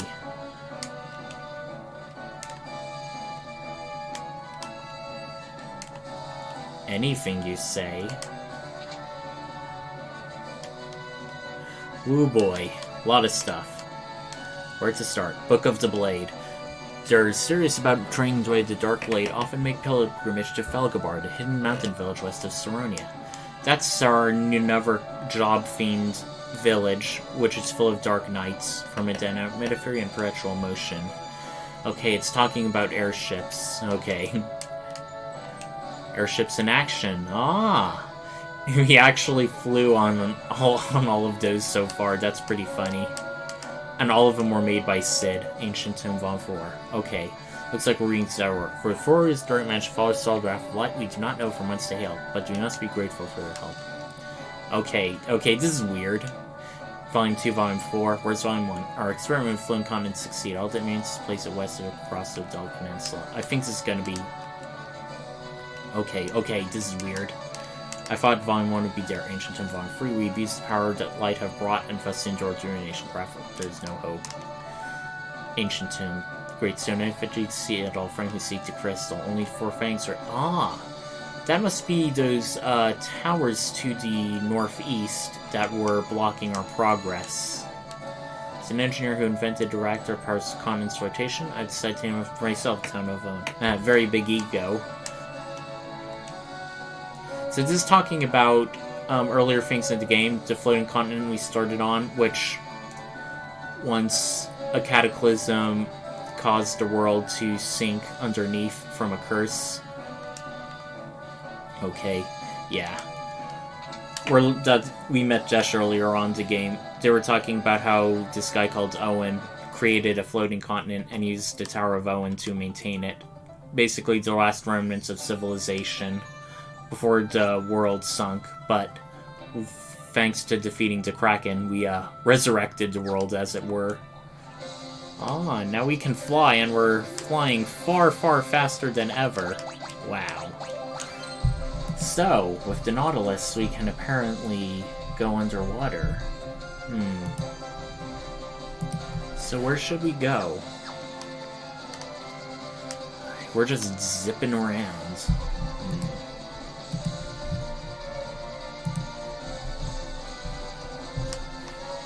Oh, we still can't fly over the, we still can't fly over the, you know, the whatchamacallit.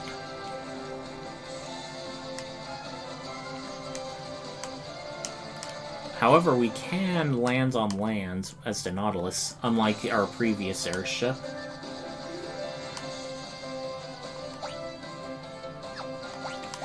I'm highly tempted to just try out some of the previous jobs. I think one of us was the ranger. Okay, Rukus was the ranger, but I kind of want to keep him as the magical class. We can now go north. But it looks like this particular section of continent, we are fighting creatures in air. That's a bit disconcerting. They are a bit powerful, but hopefully we should trounce them by now.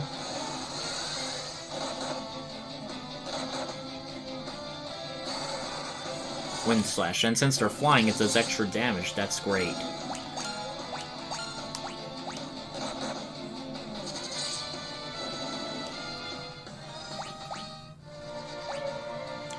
Okay, we do not want to go east. That's a false end.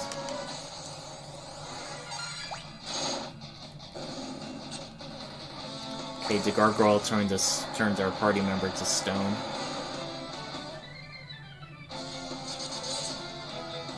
Yeah, I don't think... Oh, they still gain experience even when stone, just like Final Fantasy II. That's good, at least.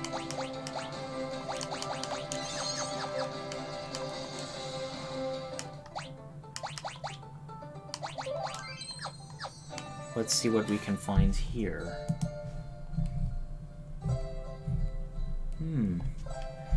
Very nice and peaceful music. Who's there? Uh-oh. Looks like we tripped the alarm. Trespassers, don't you install the Great Mage Doga? Oh, this is also a first in the Final Fantasy series. Seize them!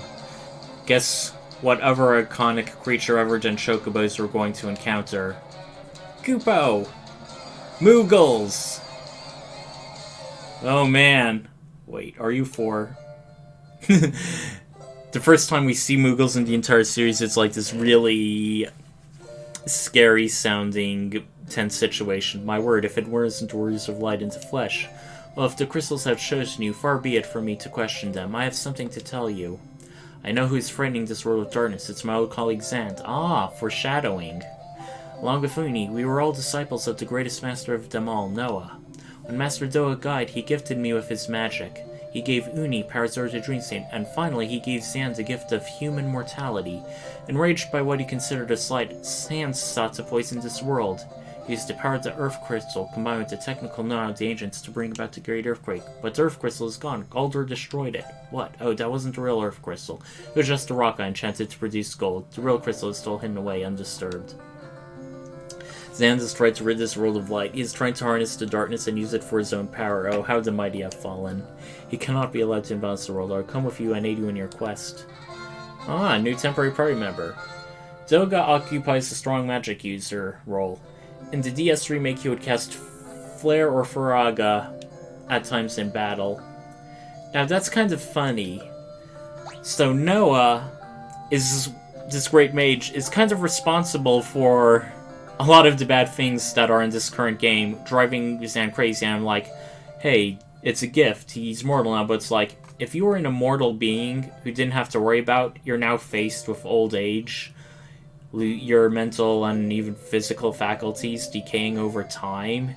And I don't even know if they talked about religion or the afterlife in this game, so you have no idea what will be beyond that. I mean, it's kind of like this, between that and Doga, who said about, oh, I made a crystal that can just make golds, it's like, that can cause economic havoc. It's like that meme comic where it says, oh, a wizard says, oh, where'd I leave my shotgun? I can't find it. Oh, I know, I'll just make 5,000 more of them, so I'll never forget. Wizards, no sense of right and wrong.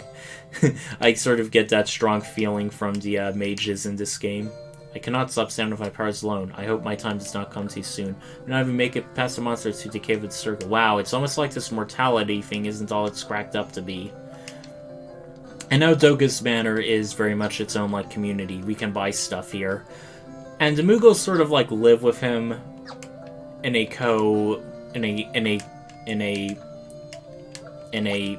parasocial fashion. Master Noon is the guardian of the world of dreams. She sleeps in the shrine in the south of Saronia. Master Xande used to be such a good person, but he's so disappointed by Master Noon's gift of moral life that he left without a world, Koopa. I mean, can you really blame him? Master Doga makes the amount of sand caused a great earthquake. Okay, looks like we can get more stuff here. Unfortunately, a lot of these magic is really expensive. So for now, let's just continue accruing gil in this game. No, Master Doga, you can't go into the cave. Please, it's too dangerous. The cave of Circus connect to World of Darkness. It's teeming with monsters. I hope that Master Doga will be okay. Oh well. We at least get the equivalent of a free inn stay. Durn contains Wellspring. Since you have received Light of Crystal, you can revive your wounds by drinking it. Huh.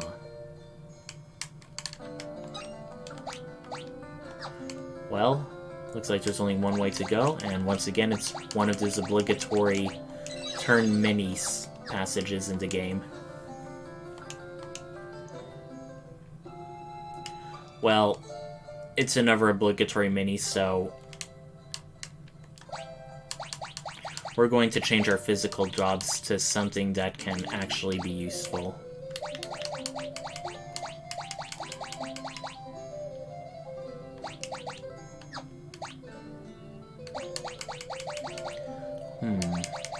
Give me a moment.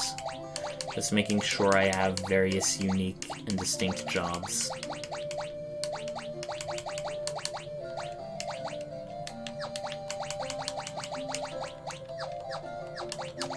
Alright, I think that's all good.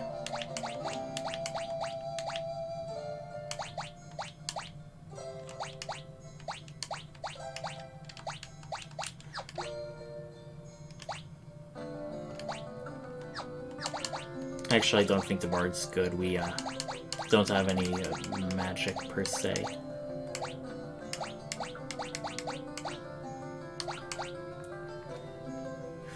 I'm almost tempted to be like a knight, even though it may be a bit dead weight, but otherwise. Okay, let's... Oh, no, wait. There's something I can do.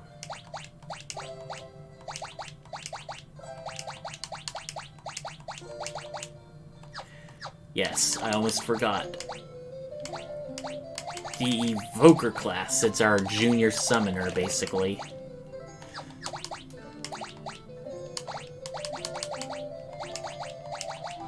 Alright, we now have an all-magic party.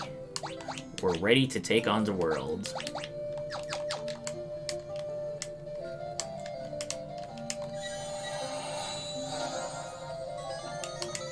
Alright. We now have free viewers. Something tells me it may be better to do this at a later starting date, because even though it's past the 3 hour mark, now we're starting to get more people watching. Then again, I suppose it's all based on people's schedules. Okay, Cave of the Circle. No items or missable content. Besides monsters. Okay, so let's see what we can do. Let's summon Shiva, use terrain, and... let's just use Libra to see if they're particularly weak to anything. Okay, looks like we just took him out.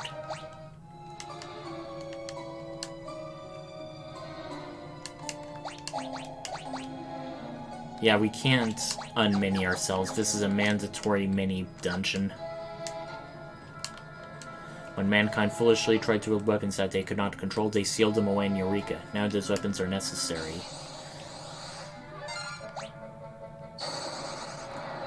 Alright. Not exactly the strongest of monsters, but on the other hand, we're doing well so far. Okay, he says the same thing.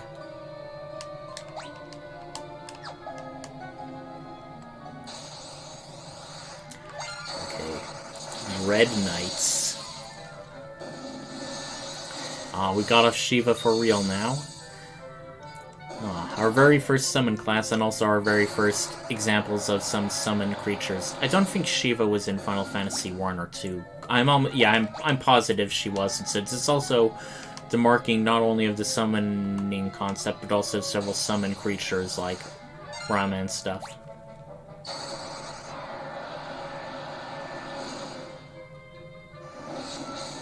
Ouch. Double ouch.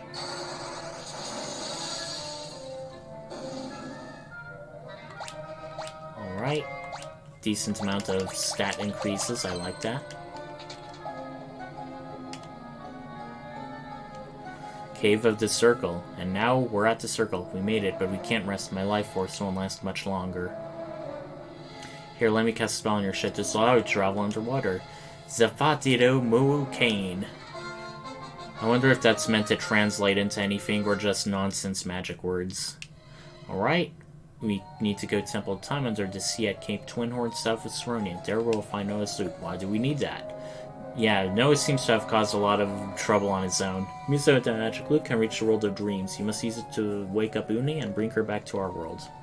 On the other hand, must go and fetch Eureka's key. Once you have found Uni, you will need to commandeer the Invincible, a colossal battleship. Now go, find the loot and awaken Uni. We will see each other again, young heroes.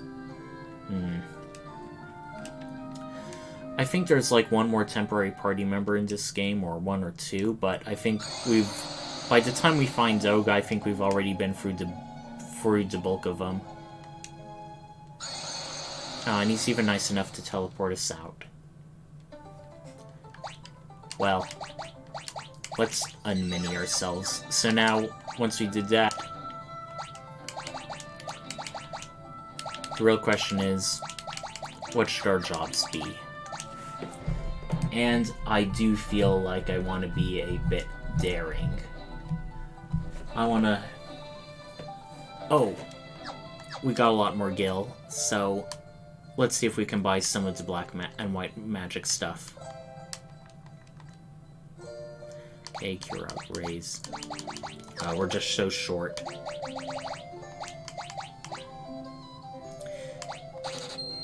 Yeah.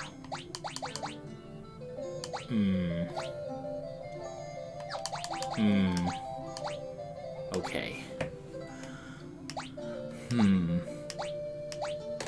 Haste is really useful.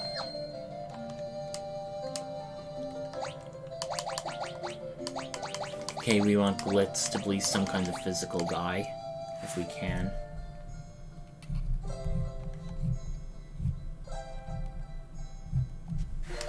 So we're going to stick with him being a knight. Okay, also physical, but right now the thief is kind of slipping. And the red mage isn't too hot. Should I continue having him be a black belt? Yeah, I feel like I should.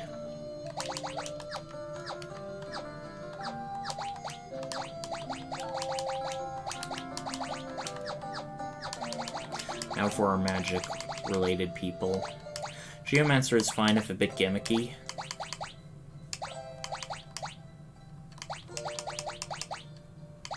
I don't want to necessarily be a ranger. We already have a lot of elemental stuff covered on that front.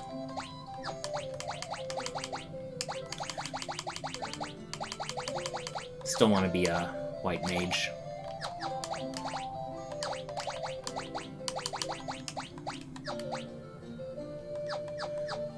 Alright. I think our party is pretty good right now.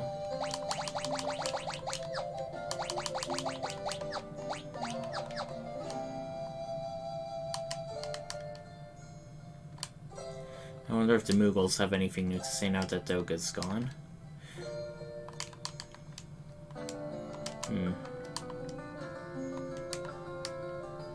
Apparently not. Ah. The Eureka Key. That's a pretty funny name for what is supposedly like this far-off and forbidden world. But I'm pretty sure it sounded cooler in the original Japanese. Sort of like how there's a lot of things that sound cool in one language but aren't so much in the other.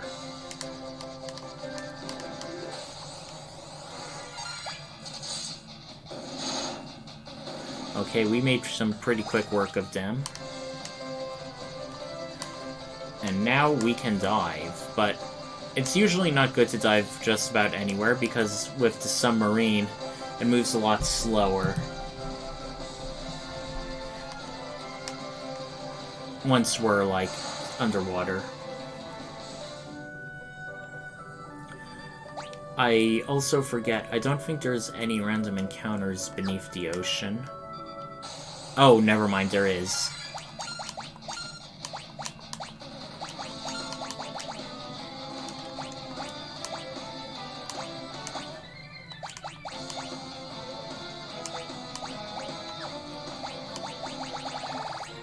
Right, let's take him out with some funda.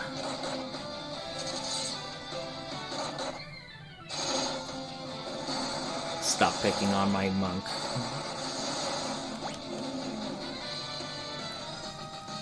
Alright, that was easy enough. Glitz's job level. Almost misread it as 57. Looks like there's nothing we can find here.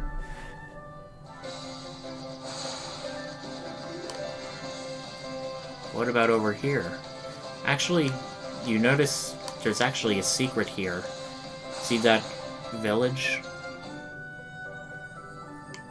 Well, there's an underground place we can go through in order to access it.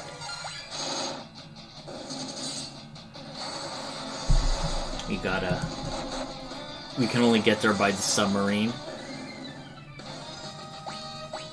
We're almost bound to get random encounters just by how these things work. Even at a low job level, our prior monk is doing an awful lot of damage as the black belt. That definitely shows you it's a clear upgrade. Doga's village. This is Doga's village. All the spells sold here were stored from ancient texts by Master Doga itself. Now, this is pretty much entirely dedicated to a bunch of different magic item shops. A lot of things you can get here have already been sold, so it's like an all-in-one convenient place. Yeah.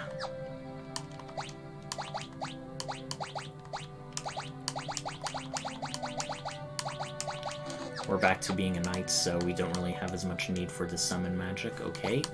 We see more things. Okay.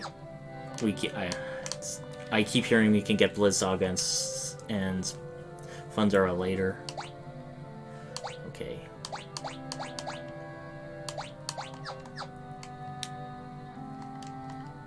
And here are the top level spells, or at least for at this point in the game, and they are expensive as hell.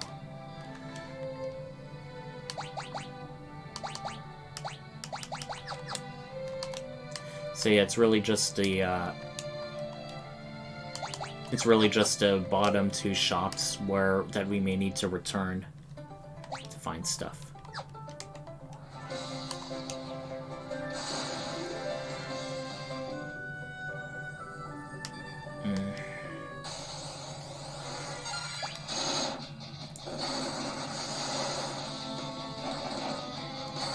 Ouch, they really hurt my white mage.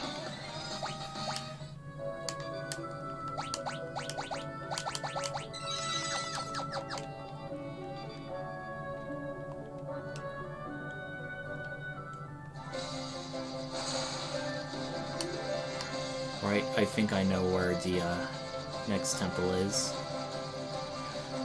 Below a triangle-shaped island, so where else could it be? This seemingly featureless island has to be good for something.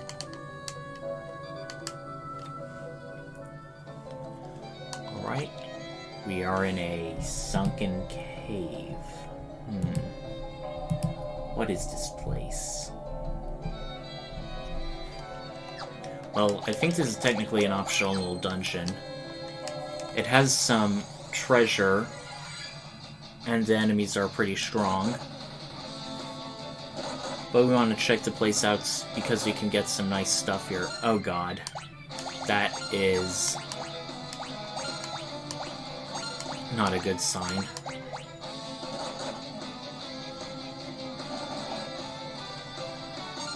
Okay. If we can't get these guys out, that may be a sign we should, that we should return here later.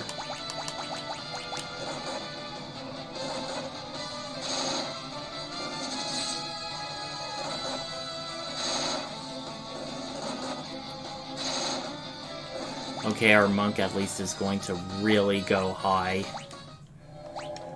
Okay. Maybe if we're not ambushed and can take him out quickly. Yes, I know I'm playing it a bit risky here.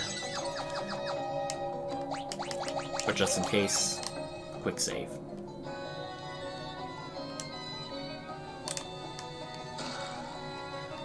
Because this place does have some good treasure that I want to exploit and take advantage of.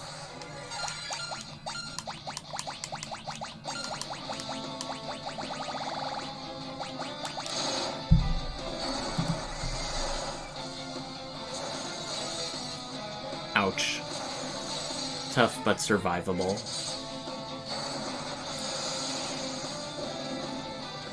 Okay, I think it was really those free mollusk things that did us in due to an ambush. And a...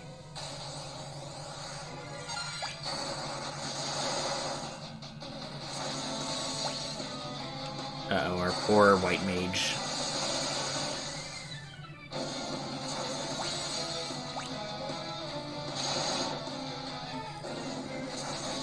Wow, they went off twice, I think, even before the knight could go.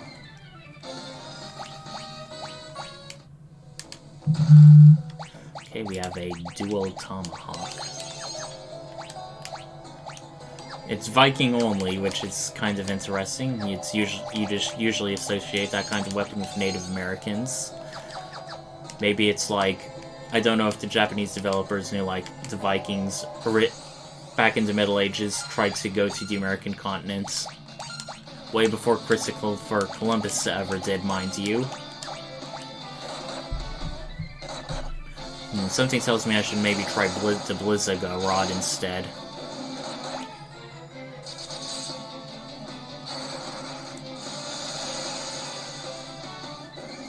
Okay, our entire party survived this round. That's pretty fortunate.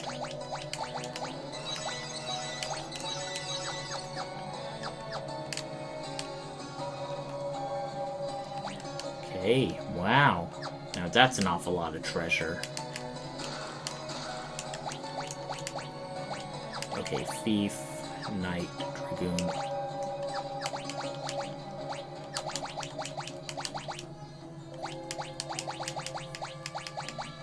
Should I? I mean...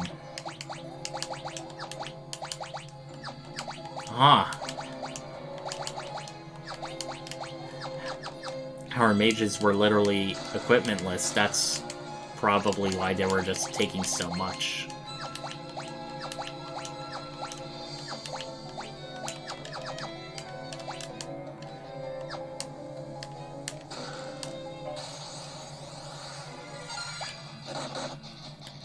Okay, that's a bit more rational damage now. Still hitting hard, though.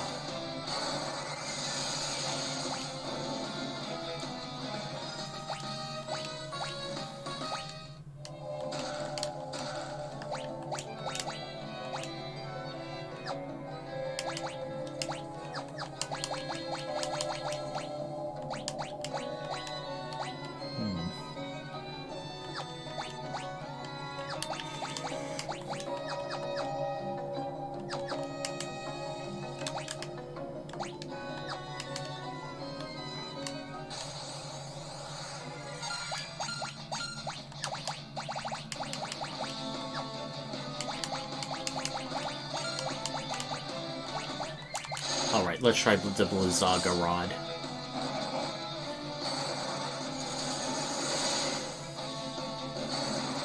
And since we can easily teleport, I think I feel safe enough to quick save.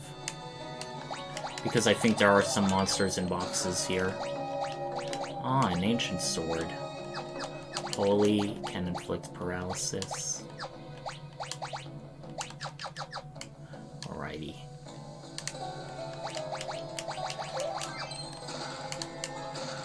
Lots of diamond stuff and a black hole. Creates a rift in our dimension. I think that's the Vanish X Warp thing. I forget exactly what it's called, but now we have a full assortment of diamond stuff.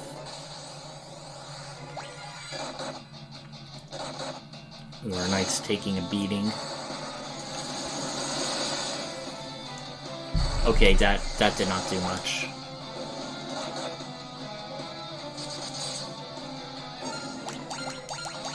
Okay, physical attack should finish him off.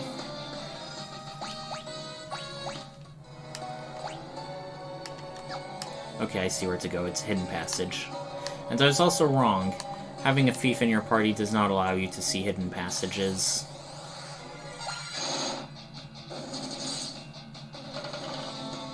Ah, looks like that ancient sword paralyzed the enemy. See how it was sort of nervously shaking? That's an indication that an enemy is paralyzed. Okay, I forget exactly which chests it is, so I'm just going to be careful.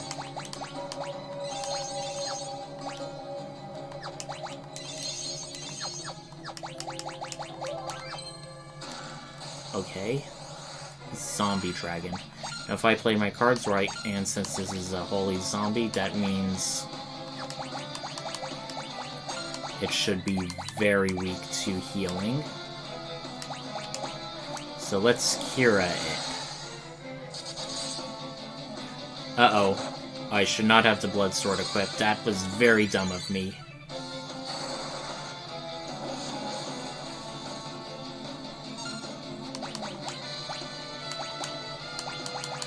Okay, royal sword. Good, good, good. Let's do that.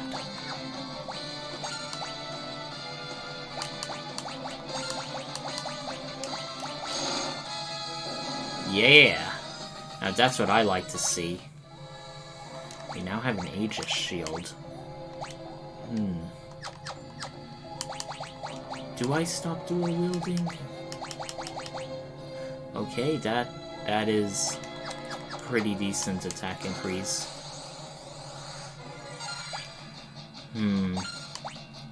Almost feel like there's some sort of trick or puzzle to these monsters.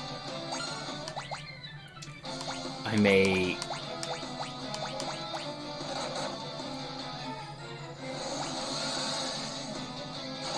Okay, yeah, they can multiply. So we gotta try and take them out quickly. And they're vulnerable to darkness. That's like a sign. Okay.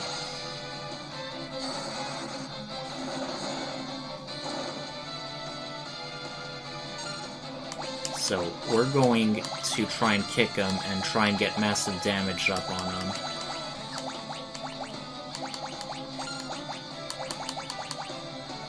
Too bad we're not high enough level to cast Haste.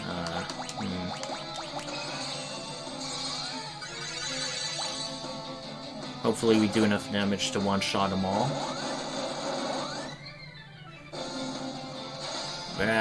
Okay. This is going to be a bit of an onerous battle. I think once they reach 9, they cannot divide anymore. So that's what I'm going to try doing.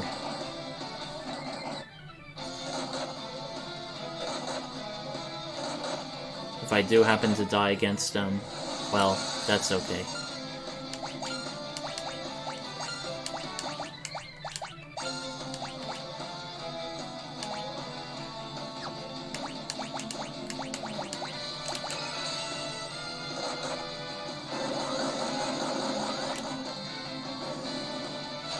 Okay, this is not ideal.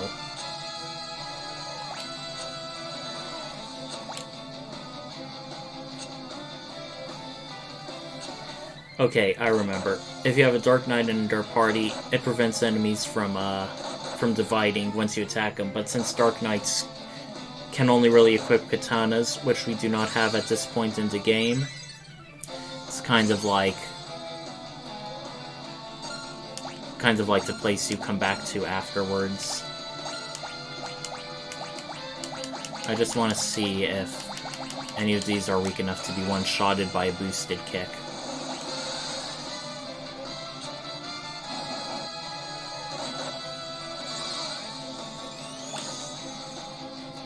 Okay.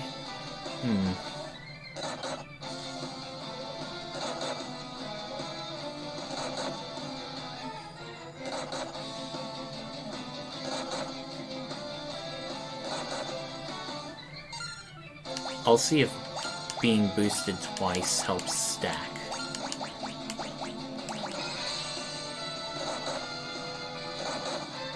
Okay, for some reason they are not targeting the monk.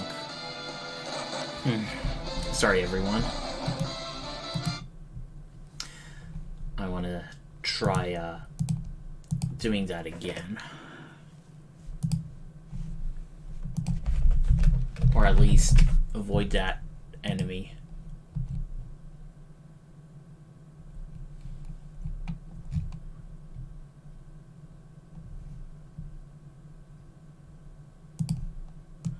Oh, I think I have an idea.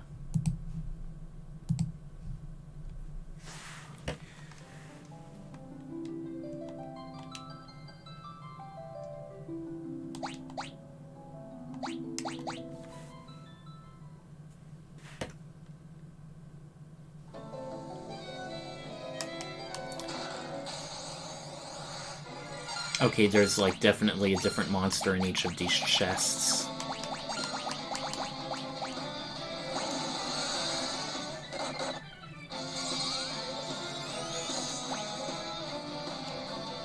Vulnerable to winds. Alright, it's paralyzed at least. That's a good sign.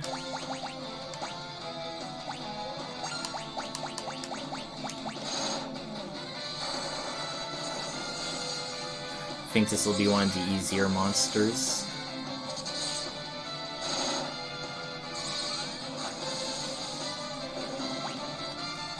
Yep, definitely easier. We get a blood lance.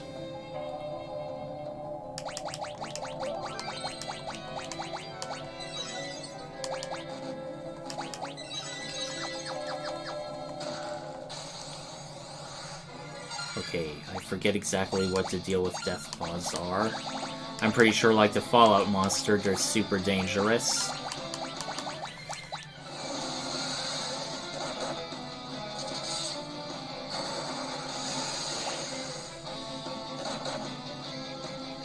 Okay, they're hitting hard, but there doesn't seem to be much more to them. Okay.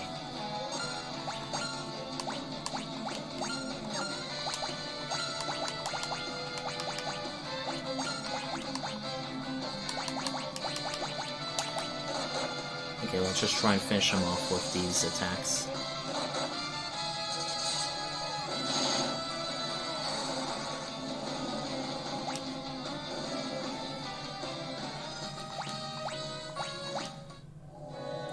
Alright, we have Reflective Mail.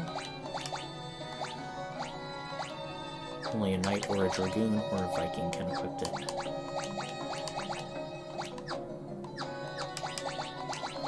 Now let's try these ones out again.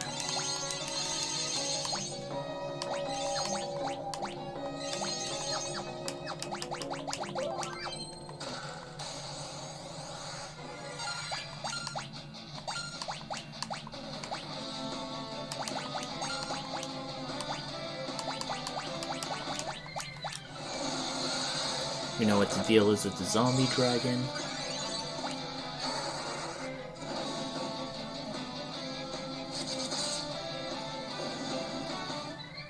Alright, let's see if we can take on the dividers. But before doing that,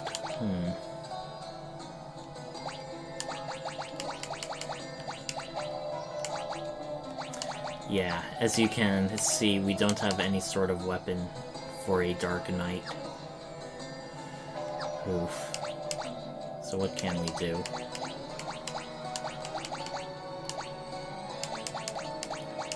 May as well be a Dragoon.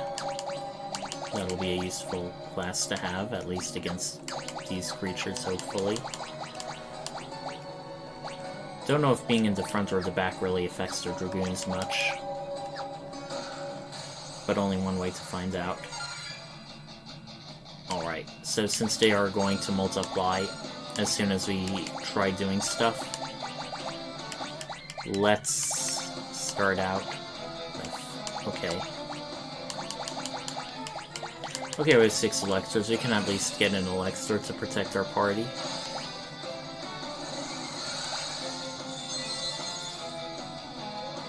I mean, so many people say, oh, I don't want to use an Elector, but it's like, I think a tough battle like this is a perfect time to. Right? If I kick them, they're going to multiply, so... no, they... let's boost again. Yeah, I am a bit extra paranoid. Okay, who should I do? Okay.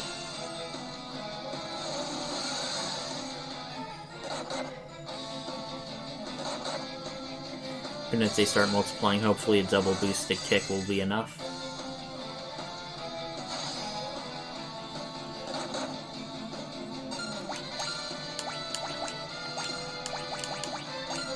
Okay. Now I'm feeling a bit more...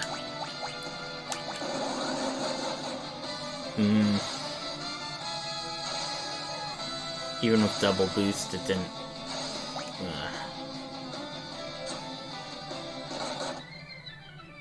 Wondering if it would be cheap to do the 4 Dragoons all jumping, but I did sell off some of my things.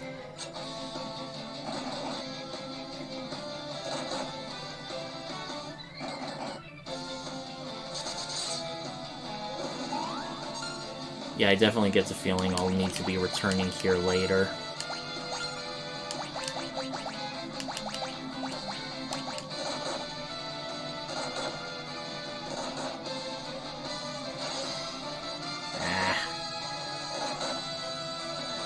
I think I brute forced this last time, but it may be a bit tedious to watch.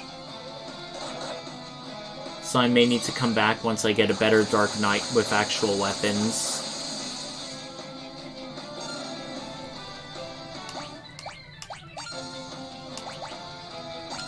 You know what? It's now approaching nearly 4 hours, and I think we did a very good run so far. We got a lot of progress done. I'm really happy to report that, and next Monday, I think we'll do even more. We're already a significant portion of the game through. I don't know exactly what, but with 2 more crystals and a bunch of more jobs, I'm feeling really confident. I hope all of you enjoyed watching, so I think I'm going to call it a night here. Once we get back, I should at least, ideally, either have taken care of these monsters and got the treasure, or I will just save it for later and come back with a proper Dark Knight party. Until next time, everyone, Quasar Night out.